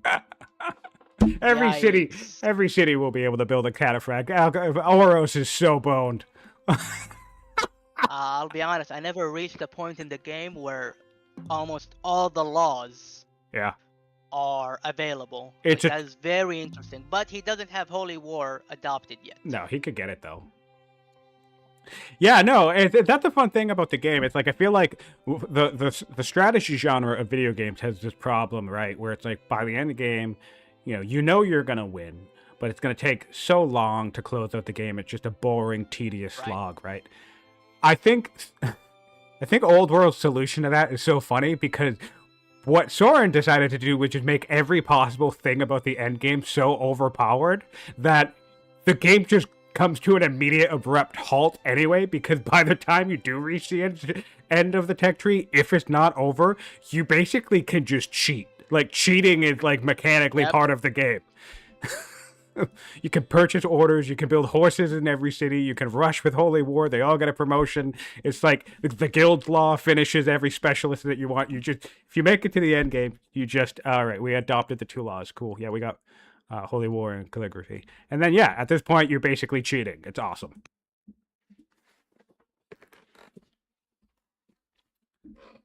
And yeah, 3 turns. I'll be right back. Well, I guess it would be 4 because Alcaras would need to take a turn to rush out the cataphracts. But I mean, yeah, Auro is in for a very, very disappointing surprise in about 4 or 5 turns because he's going to think that he's crushed the Carthage military, even if he manages to take Petra back, and then he's just going to get swarmed with 12 strength mounted units. They are 12, right? Or are they 10?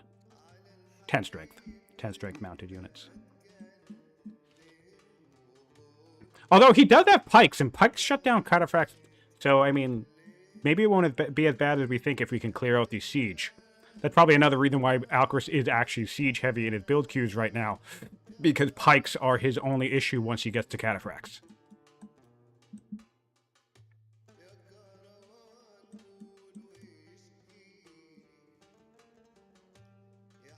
Wild. What's the order disparity here?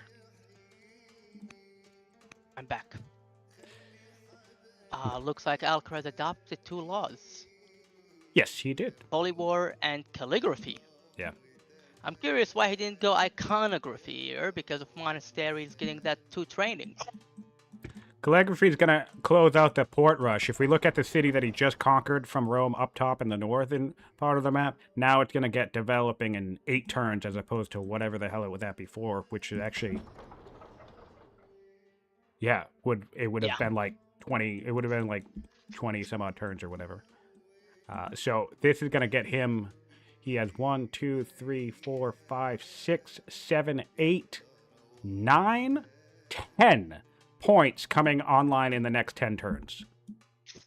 Is he gonna finish it with points here?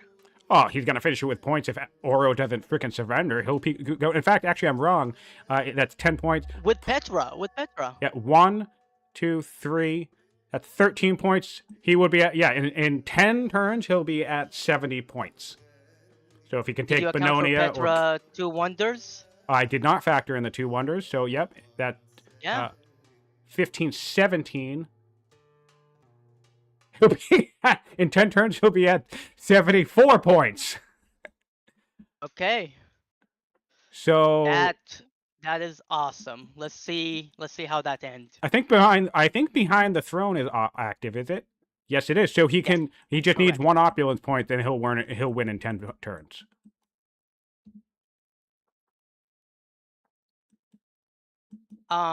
Doesn't Petra give him 1 point too? Did you count for taking the city? I believe I counted it all, but I can do it again. We have 1 for Petra. No, let's focus on the fight right here. Mangonel attacks 1 unit. No, he will win in 10 turns because I didn't factor in the Colossus. So yeah, we're good to go. I didn't count the Colossus, so that's an extra 2 points. He'll have 76 and win the game.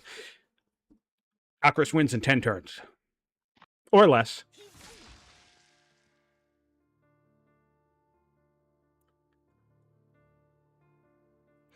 It's a bummer, too, because you needed to have put the Colossus and Chthon on the ocean. I get it. However, Bononia would have been the better choice. Of course, I don't recall when they were built. He didn't have enough culture. He didn't have enough culture. Yeah, that's right. It was a patron spot. He didn't have enough culture. Yeah, okay. That makes sense. Unfortunate. But always depressing to have to put a wonder in a frontline city because then this happens and it loses you the game. I mean, just don't lose it, forehead. I mean, either way, if you say that, either way, it translates to you handing your opponent 4 points. Because if you don't build it, they do, and they get 4 points. So it's a risk either way. So I don't think there's anything wrong with building it. But it's just unfortunate that I had to get stuck on the front line. Let's look here. 59 orders. Only 1 unit. 2 units dead. The Ballista and the Elite Warlord. He is thinking really hard right now. He does have a bunch Oh, of ballistas up and ready. Does have a horseman or two ready. Two of them are ready. He does yep. have an elephant, a war elephant ready. Four ballistas actually, to be more accurate. Hmm. He can deal a sizable damage here. He It can. really depends on how he does it. He can. He really, really can. I think he has some potential here. This could very well be the last round for Auro because I think if he can't get a strong round and he gets a he will have the potential to full wipe next round. And if he full wipes, I suspect that would be the surrender. But he does have a lot of potential here to move in. He's going double ballista on that pike, killing it, opening up a route chain with his horse. He get all the way to the back. Here comes the horseman. Yep. He could get all the way to the back and get started. Too bad he didn't have the opportunity to put a commander on one of these things. Really would have been the time to need it. But either direction he comes in, he has potential here to do a decent amount of damage. He will need a force march at one point to get the other horsemen into the region. So we have enough training for two force marches. Well, I guess like, in this for case, example, that ballista in front of the other ballista, that deals 11 damage. That would have been at least 18, 19 damage there. mm-hmm. It would have been great. But he did not put... And that horseman has been there for a while now. He just did not put the commander on it. Yes, you're right. Unfortunate. All right, we have downed an elephant. We're on 4 kills now. This is going to look like... It's really going to be a solid round here. Although, again, we will get mangonel fire, mass mangonel fire on our units in response. So they're just tearing each other apart along this isthmus, this battlefield, this road of death between Petra and Bononia. Skeletons abound. You know what we need? I actually think it would be cool to get a couple more different types of skeletons strewn about. Like a dead horse for horsemen. And, I don't know, a couple of different positions. Super low priority, but after looking at a field of death like this, would be great. All right, we're coming up. Started our route chain.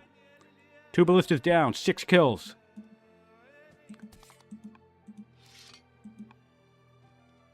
This ballista can come up and get this sword in position for a kill. Unfortunately, we can't get behind to do the full ballista damage down this line, but the kill is waiting for us if we want it. I wonder why he cannot. Is it because of the pikemen? Yes, because of the pikemen blocking the way.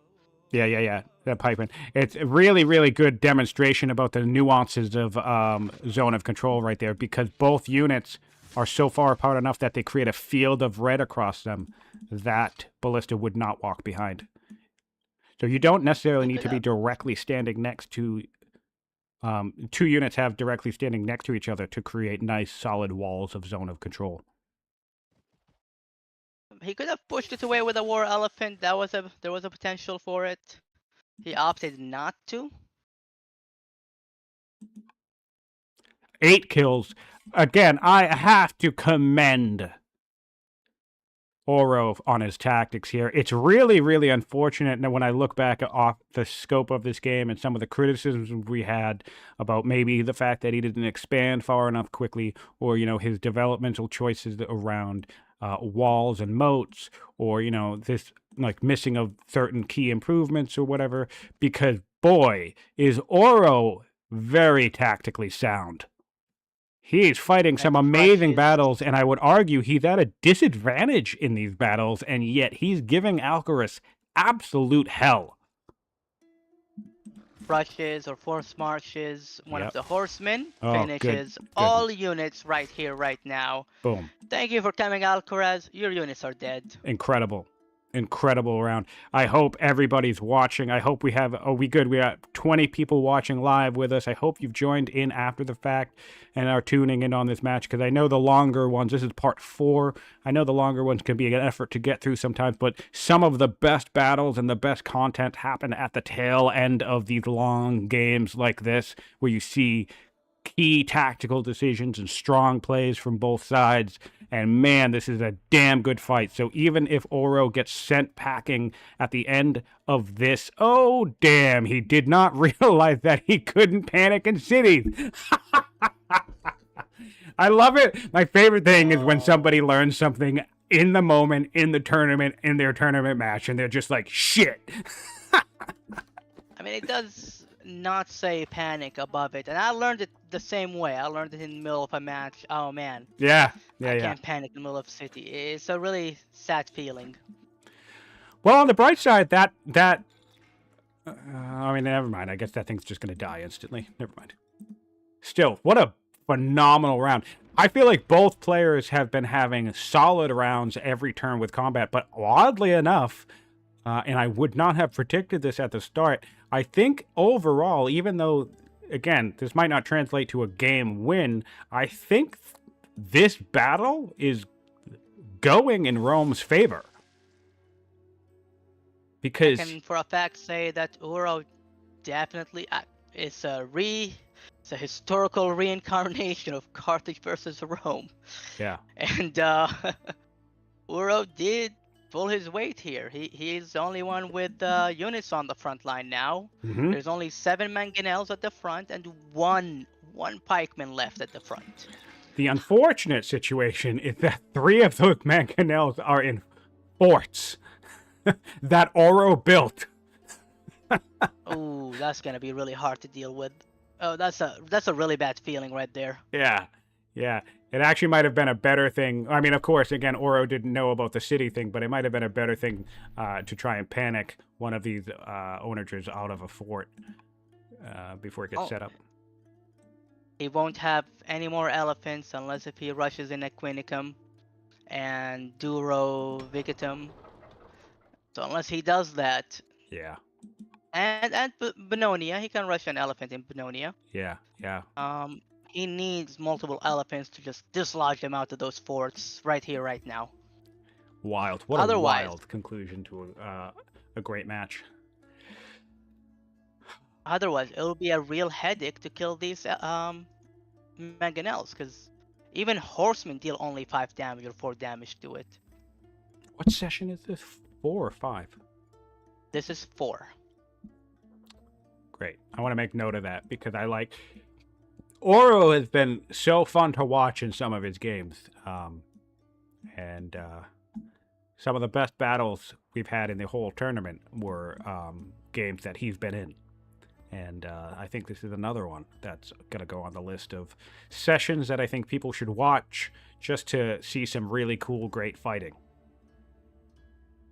Alright, let's watch those mangonels sing. Alright, back to Alcaras. Let's see what damage he can do. I'm going to check the power graph one more time. Oof. Just down and down and down they go. Auro has 670 power. Alcaraz started at 3,600. He's down to 1,500. Auro started at 36. They have both... They've both lost about 2,000 power.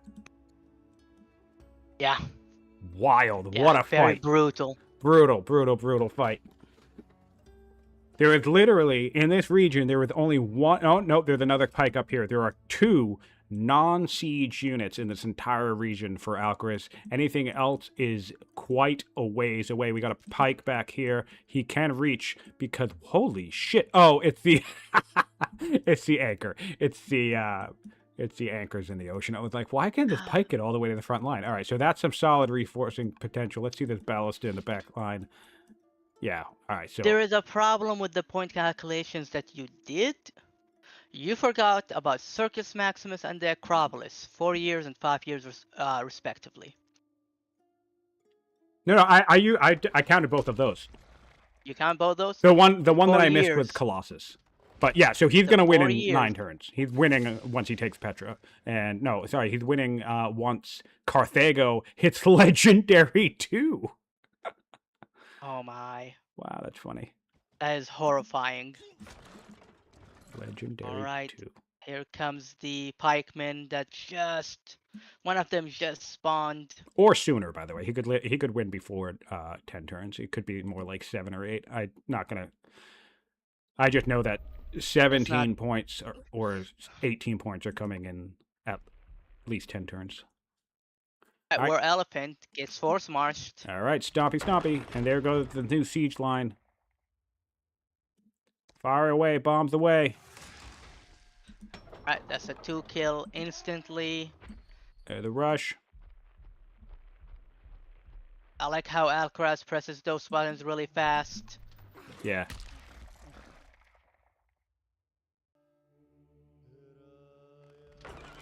Boom, boom, boom, boom. Down we go. 5 kills. The Mangonel songs for sure.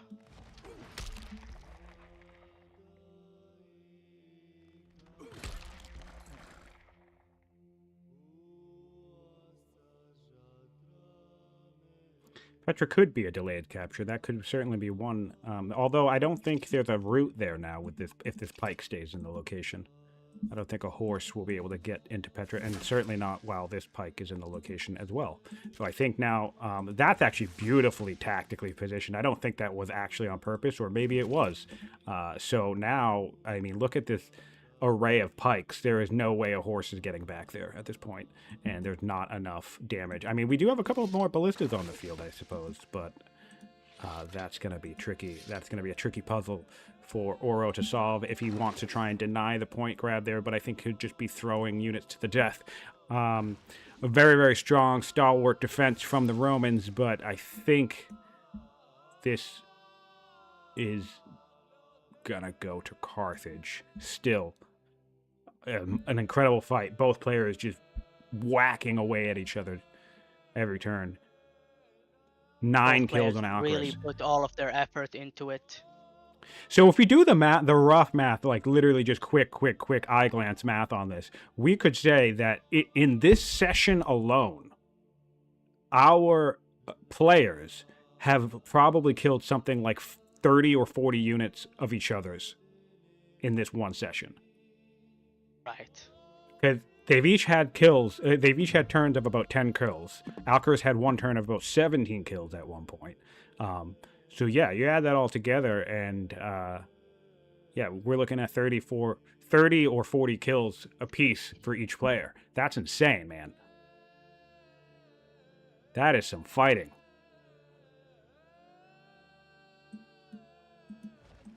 That kind of reminds me of Aaron and myself. I don't know what we did. I don't think we had nearly as high numbers, but it's another one. This is another one of those games where like the two players are just beating the absolute hell out of each other until one of them just runs out of, like, they just have nothing else in the tank to keep going.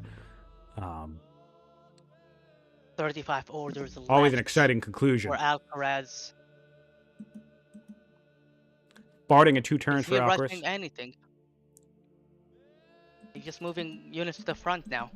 Yeah, I think that's the best thing. I don't think he really needs to go much further for this turn. Just get everything as close to the front line as you can for a strong next turn. He got 9 kills, keeps even on kill tempo.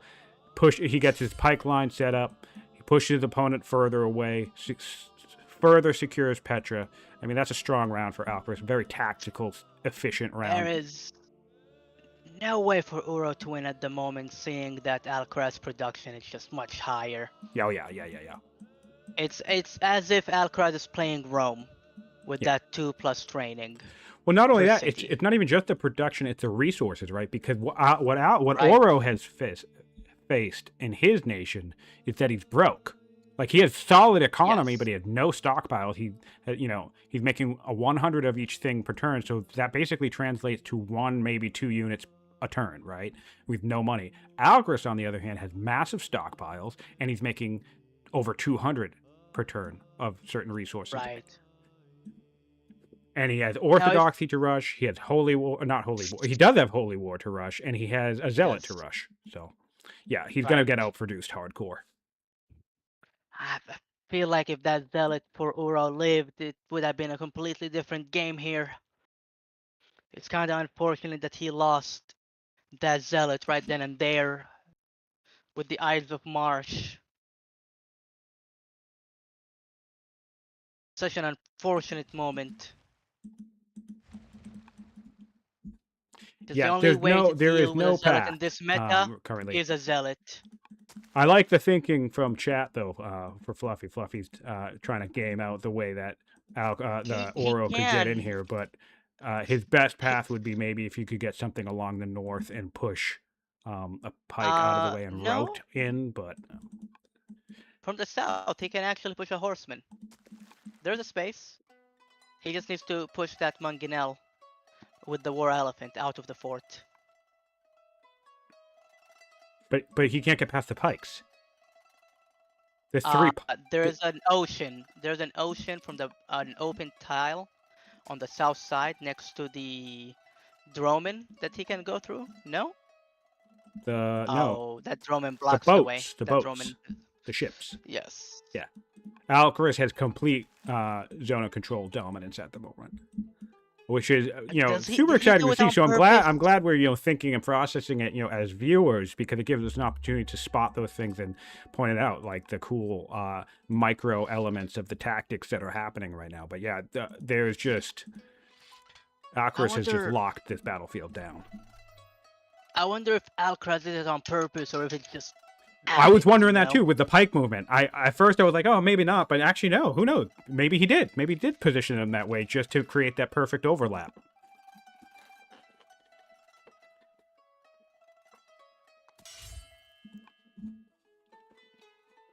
All right, Uro's turn here. He finally puts that commander on a horse. On a horseman. Ooh, and it has Heckler too. That's honestly a great one to have. Although I guess none of the units have any generals. Yeah, I was just gonna say Alcaras isn't looking very general heavy at the moment, but still, in general, no pun intended, the Heckler promotion is pretty solid to have. But won't really play a factor in this particular moment in the battle, indeed. Wow, wow, wow.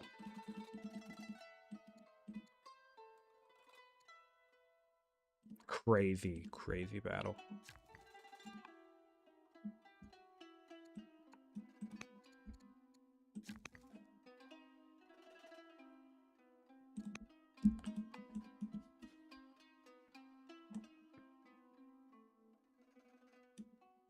So let's take a look at the actual army size right now of the Romans. We have 2 infantry, 1 mounted, 1 ranged. Well, which would have that includes the 2 infantry. No, it doesn't. All right, so 2 infantry, 1 mounted, 1 ranged. That's 5, 6 siege. We have 11 units total. If we hop on back over to Carthage and do the same thing, we are that ability to just pressed a button, by the way, since some Mohawk people are watching. Thank you for adding that in because it's so efficient. We have 17 siege units, 3 infantry, 3 mounted, 1 ranged. So about 20 more units than Auro. But interestingly enough, actual army comp outside of siege is roughly the same. 7 units in Carthage versus 4 non-siege units in Rome. Which is nice, which is actually great news for Auro, because that just means if you just keep the hell away from the siege, you won't really be at too much risk while you try to maybe collect yourself and, I don't know, build more units.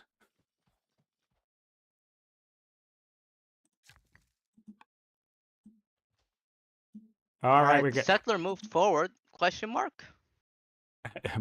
It's the last hurrah of the civilian body blocking, my friend. All right. Nice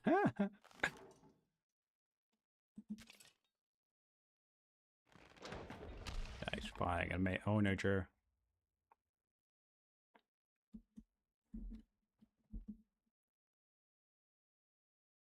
Wow, man, just devastating.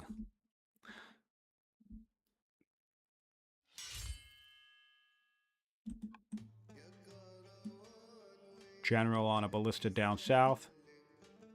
Mediolanum. Mediolanum. That's how you say that. Which one? Uh, South?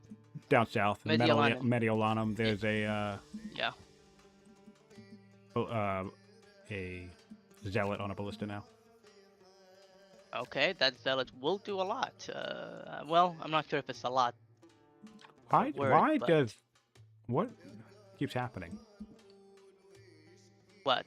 No, Did your camera like? the Auro's pings keep showing up on the screen, and I don't know why. I'm not like clicking anything; they just keep popping up automatically.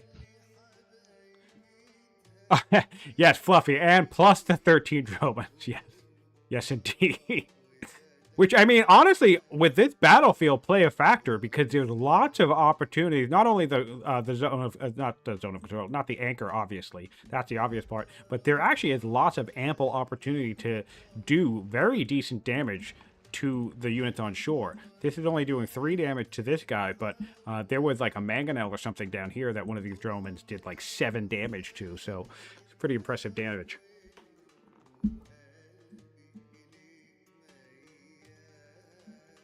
And also, even 3 damage isn't bad, since most units often have 2 to 4 health left remaining if you're trying to kill them anyway. So that's a kill secure right there. All right, looks like a regrouping turn for Auro. And I suspect... I'll be curious to see what Alcaras chooses to do here. I think he's in a solid enough position that 26 orders. Barely anything. 126 orders. Yeah. Yeah. One more turn on Barding. I really, really want to see... I want his next turn. I don't want him to move anything. I would love to see him step back here for a second, regroup. Right? Just for 1 second. And then on the next turn, don't do anything either. Don't spend a single order next turn, because I want every single build queue that can afford it. Every single resource that he can. Every single build queue. That's the other value of calligraphy right now. He's going to get more developing cities shortly. But I want every single build queue to build a cataphract next turn. So Orthodox, Rushy, Holy War, training. Just dump your entire economy into cataphracts and then go kill some stuff. Yes, and there's no answer for that from Auro at the moment, since he doesn't have any pikemen left. He's got a couple lying around, and yeah, they'll definitely, stop some stuff. But for what we see a lot of ballista coming out, and those will just get destroyed. And also, with the level of orders that Alcaras has, he could just start going around the straggling, helpless Roman army. He could just land cataphracts in central Rome and just send a battalion of 3 or 4 to every single city, and there's no way that Rome would be able to handle that. He'd have to pick a couple of cities. It sounds to me that Alcaraz heard what you said and looked at it and went, "Nah, I'm just gonna go for it." Yeah. He's like, screw it. Which also fine. He didn't need to pull back. Next turn, though. Next turn is the orthodoxy turn, for sure. We have... Oh, yeah. Look at this. Look at this beautiful positioning. Pikes. 3 pikes. 3 mangonels. Gross. I'm loving the frontline ballistas. He still doesn't give a shit. And there we go. Yeah, so maybe we get a decent route next for Auro. Oh, chunking it down, man. Got somebody else? Somebody else want to come play? Yep, there we go. Yes. All right. And so I would put some mangonels right here, right on the barracks or the range. Do it up. Oh, I like the back line pikemen. I dig it. Can we do more than one of these? Here comes the zealot. I probably the zealot is on a longbowman. I actually would have put the zealot in the back line too, because that would have made setting up a route shine. Not the back line, that Auro's back line, because that would have made a route chain into those ballista harder to pull off.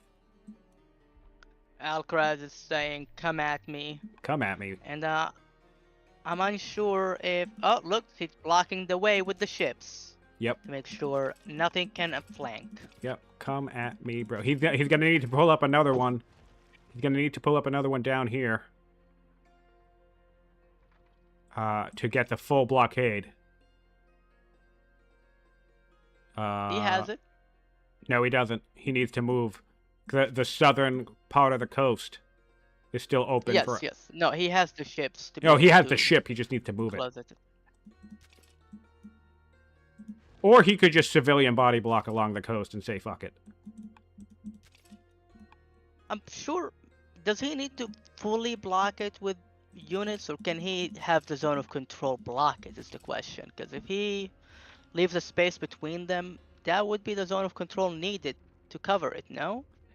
As long as the unit exerts zone of control, but Alcaras went instead. Interestingly enough, Alcaras went instead for the body block, even though literally just moving the ship right to this tile would have provided enough zone of control cover to do the same thing. So I am surprised that he used 4 units to do what he could have done with just 1 unit. But it is a low health ship, so maybe he's worried about something coming along and killing it and then leaving the door open way. I can respect that. It sounds to me, once Bennonia falls, I am sure that Ura will surrender right then and there. There's no way for him to win without Bennonia. No. It's not His door, the door to Rome will be wide open. And the highway to Rome will be fully operational once these cities change over. Or actually, they don't even need to because he has the Dromans. I keep forgetting about that, even though I'm staring at them and talking about them constantly. Yeah, he has the highway to Rome will be wide open.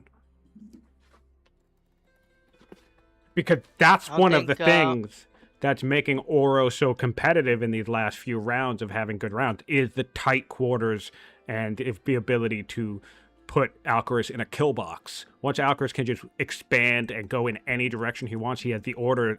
He has twice as or 3 times as many orders as Alcaras as Auro at the moment. So yeah, there will be no stopping him. The production of Alcaraz is coming at play right here, right now. I mean, Alcaraz lost all of his army, and look, Carthage is back at it again with a huge army.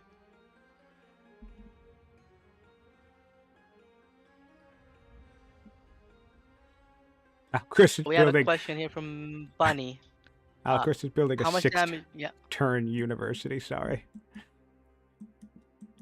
what were you saying? I was just getting a kick out of the fact that Alcaras is still spending orders building a university at this stage in the game. I have a question in the chat from Fluffy Bunny. How much does the Commander Horse do to ballistas in the open with the... Great question. Which I've already checked it.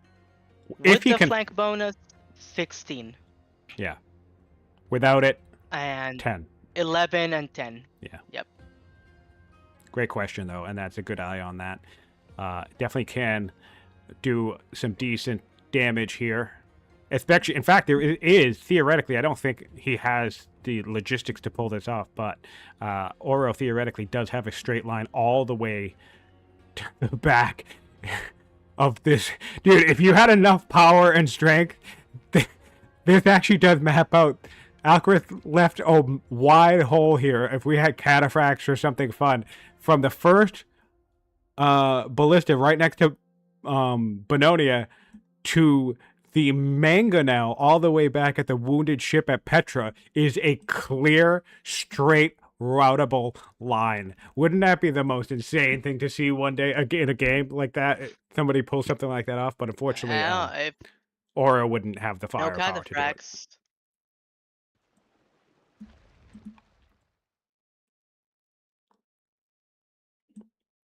Alcaraz decides to anchor rather than do a full blockade with his ships, seeing that it doesn't matter if he tries to blockade it. Yeah.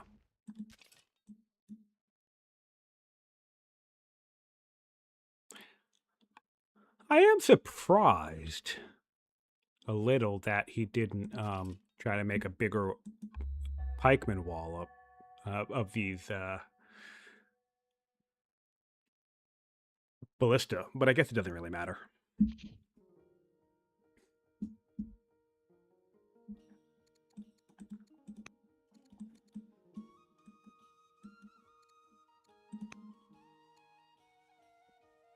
All right, we discovered cartography. We're going for manor. We're going for manor rather than a free legionary, court scholar, or a coinage. I mean, I guess it doesn't really matter at this point. It does not make a difference. He should have been no. on barding this whole time, though, because he had barding when he Yes. took cartography. So he would be halfway to barding right now.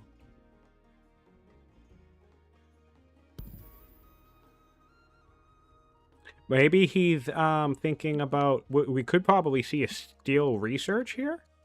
Try to come up with some science that way. Oh my good God! Steel research would do 420 science.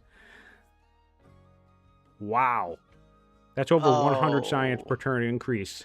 He would have 100% had gotten barding in like 3 turns with man. steel research. Somebody remind and me next time I inquiry. duel Alcaras to just do a cartography beeline, let him do his thing, and just siphon his science, and just worry about Right. build a bunch of forts, Oh, right, worry about myself. cartography required.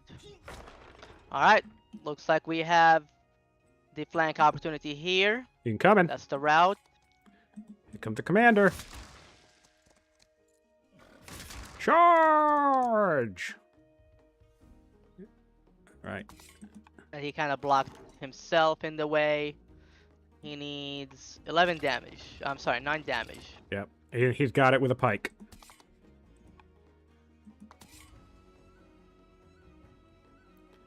He's got it with a pike. This will be the final charge of Amelia the Capable.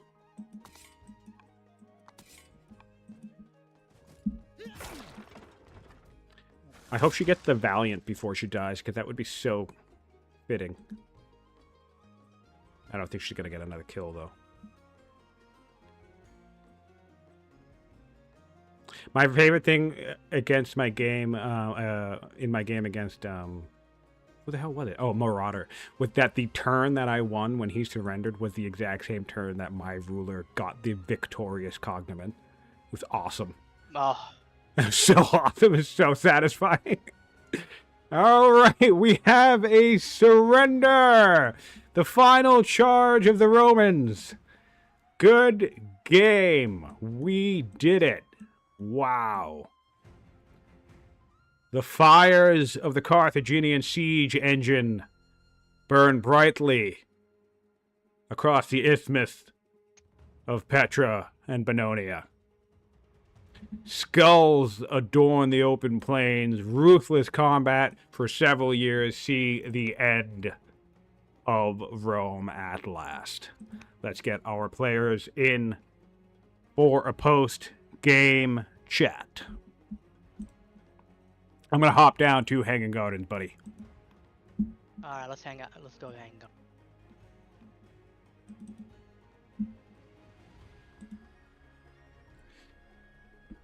Whoa! And Soren, if you want to join in on Hanging Gardens and ask a couple questions since you cast some of this, feel free, buddy. Hello, hello. Hello. Congratulations, Alcaras, on another fine victory. Well played. And Auro. Thank you. Auro fought very well. Auro, welcome to the chat. You are a titan and a resilient defender. How are you guys feeling? Feeling good. That was quite fun and super well played, Alcaras. I enjoyed the game a lot, and yeah, it was a good one. Likewise, really well played and very enjoyable. Definitely some great endurance there at the end. I was like, how many more troops? Where are they coming from? What's going on? Yeah. The military graph is hilarious. Everyone just dives to like 40 turns before, 30 turns before. So Yeah, I was remarking that I think each of you, like individually, so this number applies to both of you, I think in the last 5 to 10 turns, you both have killed about 30 or 40 units between the two of you, or more. If we look at the stats of military units produced. You both killed 80. And what is it? Military units killed. Yeah, 175, 71 for Alcaras, and 157 for Rome. So that does include barbarians and stuff.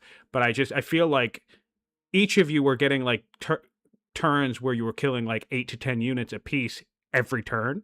Alcaraz had a turn where he killed 17 units. So like you guys had to have killed 40 units in like the last hour. It was wild. A lot Yeah. of bloodshed. And, which kudos to you, Auro, because I feel like, this tournament has been a lot of fun. There's been a lot of action. There's been a lot of cool plays, a lot of tense matchups. Purple Bull Moose had a great game. I was lucky enough to have a really fun time in my match with Aaron. Lots of tense fighting. But I feel like one thing about watching you, Auro, is that in pretty much every game except for your quick, throat cutting a Fluffy Bunny with that rush, in every game that you've been in, I feel like had a really intense set of battles. Some of the best battles of the whole tournament have been matches that you've been in. And so it's funny, if you go back on the rewatch of this, you'll hear me be like, oh, well, clearly Rome's going to surrender here, like maybe 3 or 4 times. And then you have a phenomenal turn where you just kill just as many units as Alcaraz, and it suddenly looks like, oh wait, Alcaraz has run out of units, or like units that aren't siege, and it was really impressive to watch. Thank you. Yeah, I think probably when I saw that Alcaraz had the drama or the 10 strength boats, which was a while ago, I was like, okay, I'm probably losing this. But I do think it was very fun to play out, and I do think also there was some probably sub 20% chance of turning it around while I had the Zealot leader, but him getting assassinated was tough. How did he die? I was wondering about that. Yeah, he got assassinated. I don't remember him seeing Doomed. He was assassinated by another character. I got a little achievement for like getting assassinated as the Roman leader or something. Oh, cool! You got an achievement. That's always fun. All right. So one thing I have to ask, because it has been, it was a discussion in several of the streams by different, like Soren and Nazar cast the last one, and I was looking at it this one, and it came up early on. What was with the walls and moat spam, Auro? Like, even at the point where you were like, okay, maybe I'm not winning because of the Dromans, you don't think that maybe building more units would have helped you out, especially from that southern territory? Because that was regions where Alcaraz never even showed his face. So it's like, I feel like for every set of walls and moats, you could have had at least another 2 units. Yeah, that's probably right. I think the idea was to sort of be able to hold him up in any area, but it was not a good idea. And I think also I'm not used to playing on big maps like this, and I think that's just, and even Alcaraz and I talked about this even before the game, like I just get kind of, there's too much for me going on, and then I end up like building what feels like an appropriate number of units for the small sized maps I'm used to. Right. And it's like, no, you need to like crank them everywhere. So yeah, that's just. Yeah, makes sense. Makes sense. It's definitely a large map, and it definitely, even Alcaraz had mentioned to me between sessions at one point, it's like, oh wow, yeah, there's a lot more city sites on this match than that map than I was expecting. So it was a larger one for sure. You had some solid momentum clearing early on, and we were surprised that you just kind of stopped expanding when you had, for a moment there, what felt like a little bit of clear map control momentum, and you could have taken this entire central isthmus and given yourself a nice highway there. But yeah, I mean, map size and your comfort or familiarity around it certainly can play the factor, which is why we have it be one of the kind of picks for the players that they can decide on the map. So Alcaraz, you got your map pick and you got your faction pick again. How are you feeling? Yeah, no, I mean, I In credit to Auro, he played really well. I was surprised he left me Carthage, but I guess that I was hoping with Inland Sea that it wouldn't be an obvious trader start. And in fact, it was a really good patron start, which Yeah. enabled him to get Colosseum very early. There was no way I could have gotten to Colosseum without also going patrons. So like really, really well done and really well played there. And yeah, he kept pace with early Carthage expansion. Every time I looked up, he was either a city ahead or equal to me. So I was definitely like worried, but then I was like, well, at least there's a lot of barbarians between us. So definitely didn't want to clear the buffer until I felt I was ready. And then when I did, it seemed like the map. Inland Sea always makes such amazing games because you never know what you're going to get. And this one, we had this interesting central isthmus, right? And this was also point symmetry, which I thought was super cool with us on kind of opposite corners. It was really interesting to see how we expanded differently. Yeah, so yeah, but feeling pretty good. I mean, once I was putting down libraries, I was like, okay, well, here we go to the moon. So Yeah, I think you played very well, and obviously your economic engine is fully in swing now at this point. I was noticing you're building a university in Carthago when you have 500 science per turn, which I think is hilarious. But I mean, the impulse to improve never goes away, I guess. might as well get that last 30%. I think I forgot it for like 10 or 15 turns because I was busy with other things. Then I was like, all right, whatever. I have a free order right now and tons of stone, so I just finished the last one or started the last wonder. So whatever. So Cool. Nazar, do you have any questions? I'm not the best at the post-game chats. Or Alcaras, if you have any questions for your opponent, feel free to make a conversation. Yeah, I mean, I think what I'm curious is your game plan. It was really interesting to see that you didn't take Statesman as Rome, which gave me a pretty significant order advantage, especially on this map because it's so big. So I think I had, how many Statesman cities? I had 8 Statesman cities, many of which were founded very early. I think I went to 8 Statesmen as quickly as possible. So curious as to your thinking on skipping Statesman. Yeah, I don't know if there was any thinking there. What orders do they give just from the decree? No, just one order per city, and then of course decree in their seat. But yeah, I mean, you also I think founded your champion city really late. Like the one I'm sieging right now seems like it's a pretty distant city. Now I do think that was a good idea. I did that intentionally. Yeah, I like that a lot. Go ahead, keep going. Yeah, the idea with that was, the champion city long term is going to be cranking units like crazy. Yeah. I thought it was strategically important that it be able to both crank units directly onto water so they can move quickly, and also be able to put boats into either ocean. Because I figured there might be a naval component to this. And I think a really big thing that I learned in this game is I've played a lot of Old World at this point, like I think, I don't know, 1,000 hours in Steam or something, but I've never played, like, for whatever reason, I've just never gotten to like the end of the tech tree, Like I've never made a cataphract, or I don't think I've ever built a drama and stuff like that. And I kind of had this conception in my mind that like once we both get like a 8th strength unit, then it'll come down to sort of more training and like economy and stuff. And that was wrong. Like, it's super worth having the science advantage to get. It's like, oh, I can have really the top tier boats, but I can also have top tier catapults, and I can also have top tier this.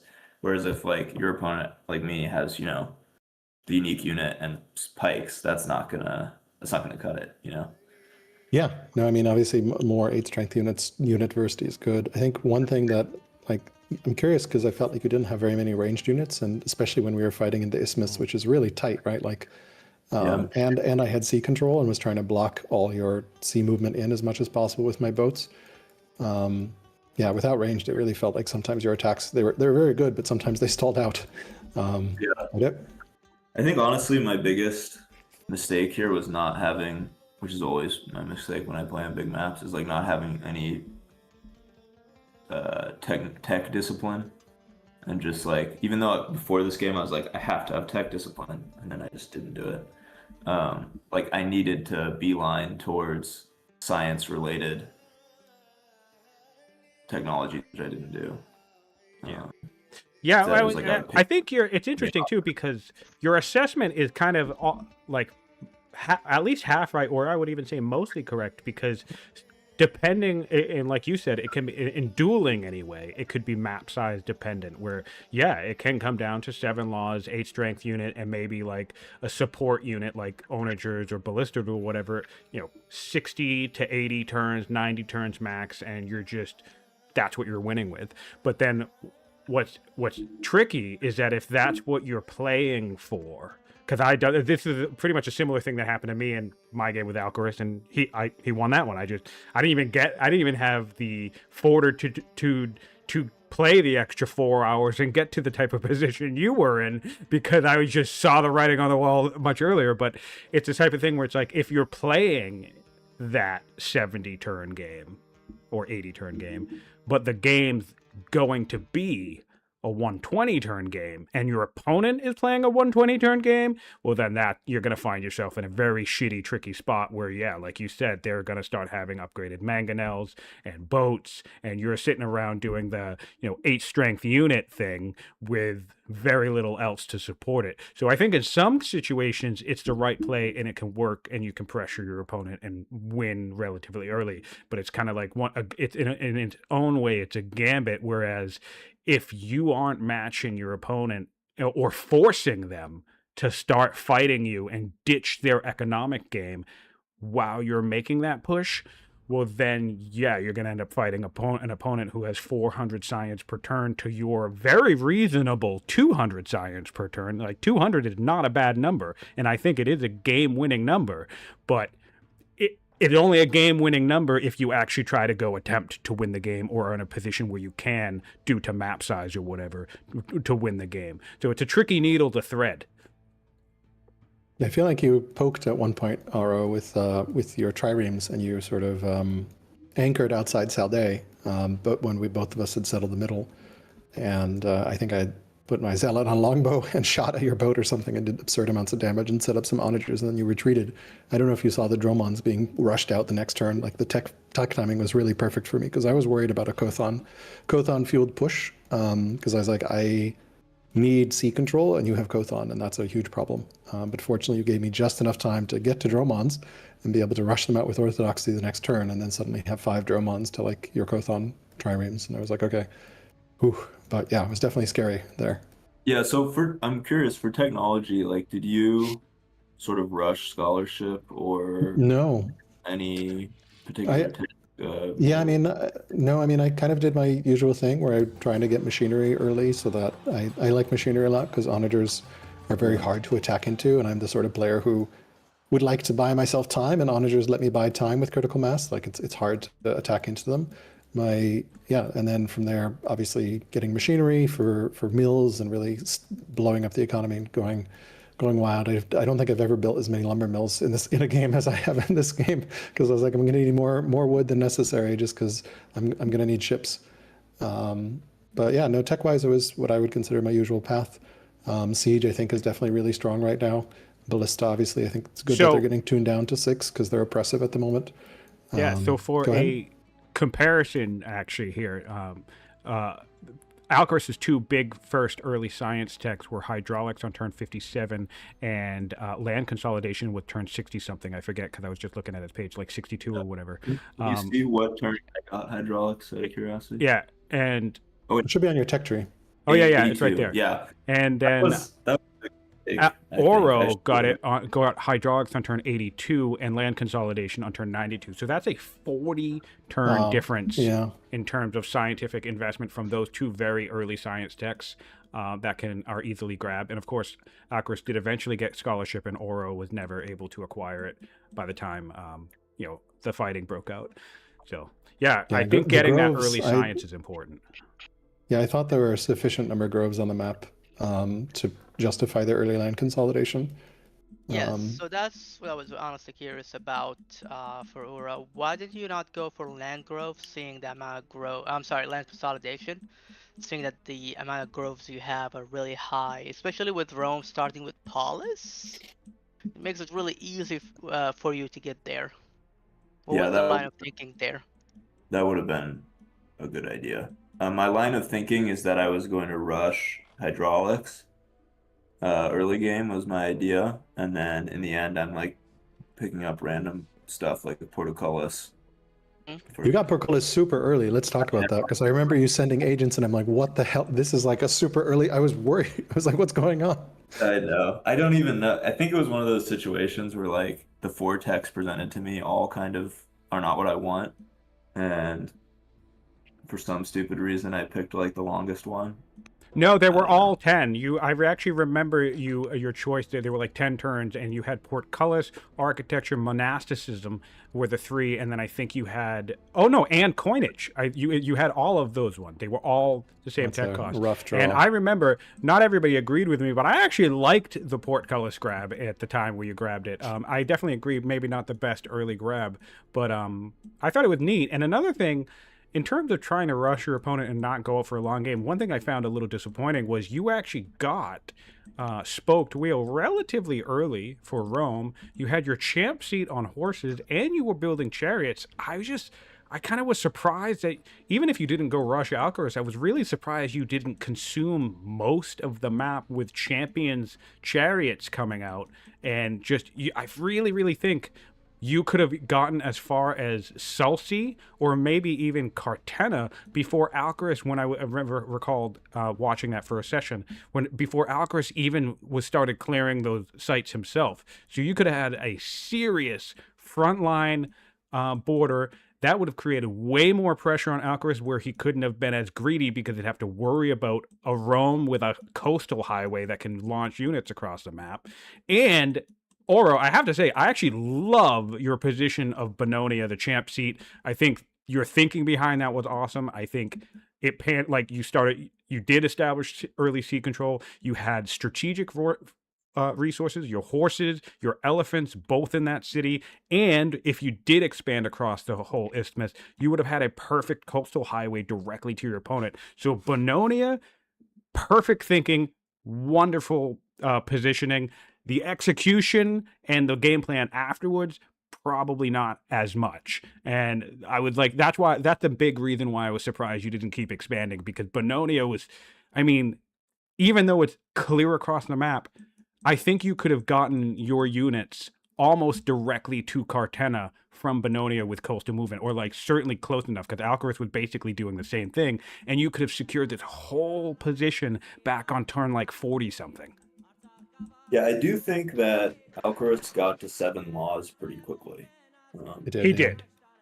So I know that part of my reasoning for leaving the kind of buffer zone was because he was either at or very near 7 laws very early, and it's yeah. That does I had 7 laws and a judge for a Citadel upgrade. So. Oh, which was so awesome to watch. So that helped. Right. Next question I have for you, Auro. Barding. You had the opportunity to get Barding, but you decided to go for Cartography. What was the thinking there? What turn was this? This was basically the last couple of techs in the game. Yeah, so I don't even think he would have gotten Barding by the time. With Inquiry, maybe. I had pikes, so the idea with that was that not a lot left. Not a lot left. That's true. That's fair. And I thought, hey, this will give me the ability to steal science, and yeah, maybe I could get Dramans or something. But yeah. Steel Science is a whopping 400 per turn, 400 per mission these days, which is an extra 100 science boost. So not the worst idea in theory long term. Yeah, but yeah, I really think once those Dramans were spotted, it was probably over or close, or the odds were very bad. I think honestly, this game was decided before we ever fought each other on some level by Alcaras' excellent econ play and my not so good econ play, and then also not trying to push advantage early. Well, we were talking, Alcaras and I talked about this over the week too. The idea that it's very easy. If you're not familiar with even getting to the end game in the first place, that's one problem, and an extra layer of it. But it's also very easy as an experienced player to hit the mid part of the tech tree and just kind of lose your way for a second and not really have an idea of like, oh, well, now what do I get? Like I got my hydraulics beeline and now what? Or like I got land consolidation, now what? Like it can be either lose easy to kind of go left and then go right and then just kind of be like, oh man, I don't really know what I'm doing.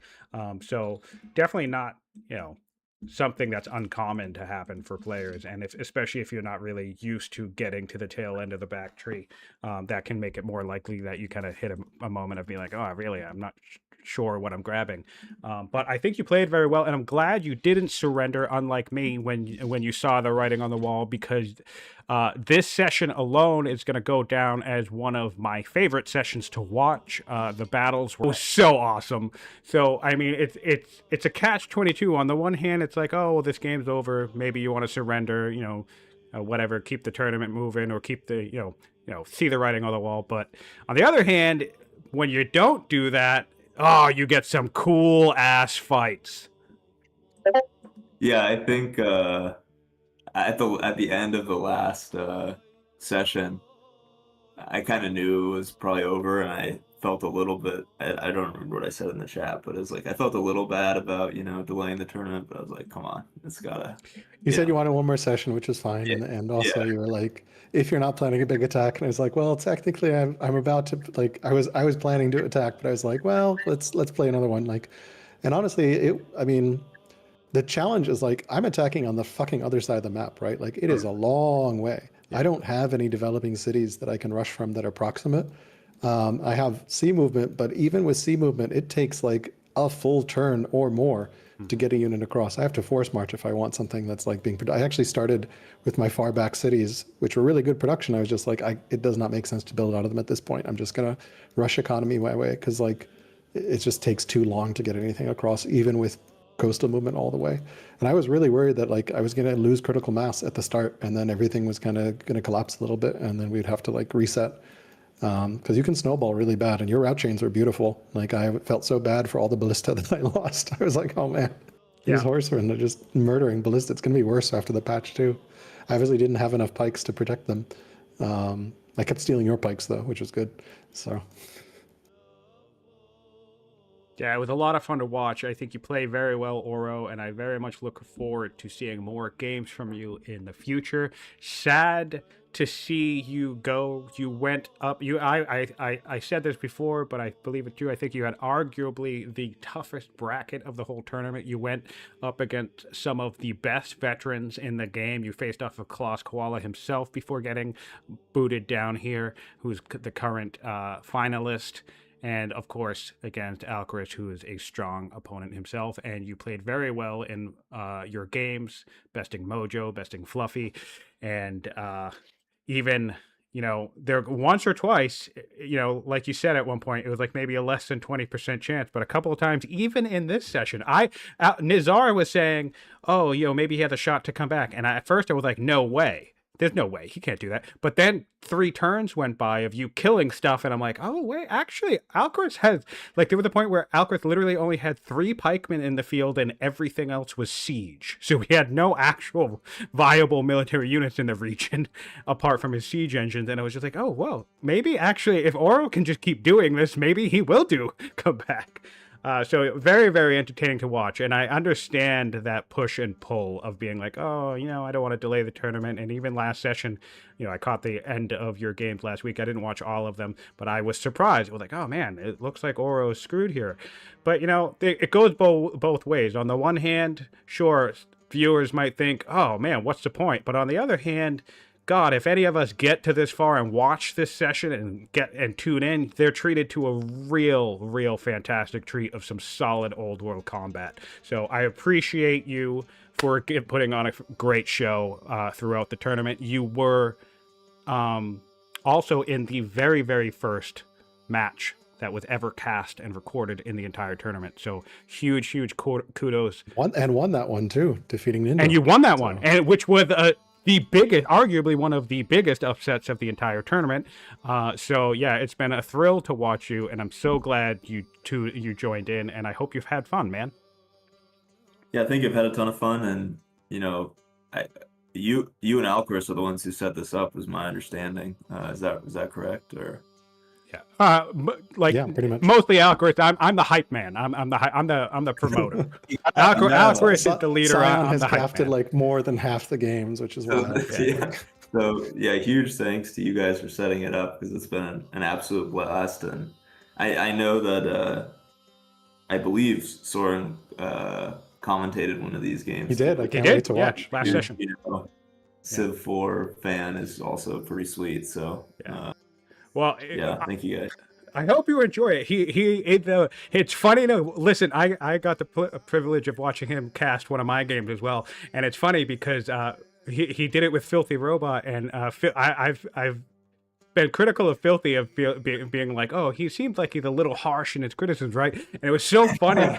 It was so funny watching that one because it was Filthy who was the voice of reason and the moderate one in my match, and it was Soren who was just like blasting me the entire time every time I did every other thing. So Where's the boat? Why is there no boat, Scion? How come he hasn't built a boat? I didn't really That'll be watch like, much of his cast of your match, but I'm sure it'll be interesting to listen to if you get around to watch it. Yeah, I didn't design this game for these Yeah. jackasses to only build walls. Yeah, a lot of fun. All right, well, Cool. thank you both so much. Thank you, Alcaras. Thank you, Auro, and thank you, Nazar, for joining the cast. I think we'll close out the stream here. Thanks, guys. Take care. All right, take care, guys. Have a good day, man.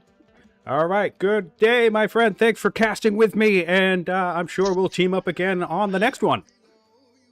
Yeah, hell yeah. Who's it gonna be next? It's going to be Alcaras and Ninja. Oh, that's gonna be fun. Yep, very, very exciting. Also, to those in chat, thanks for tuning in. Thanks for watching with us live. And if you watch after the fact on YouTube, please give us a like, subscribe, and also go check out the YouTube channel for Mohawk. And also hop on the Discord for Old World Discord. The link is in the main menu of your Old World game. If you look at the bottom left-hand side of the screen, you got all the social links.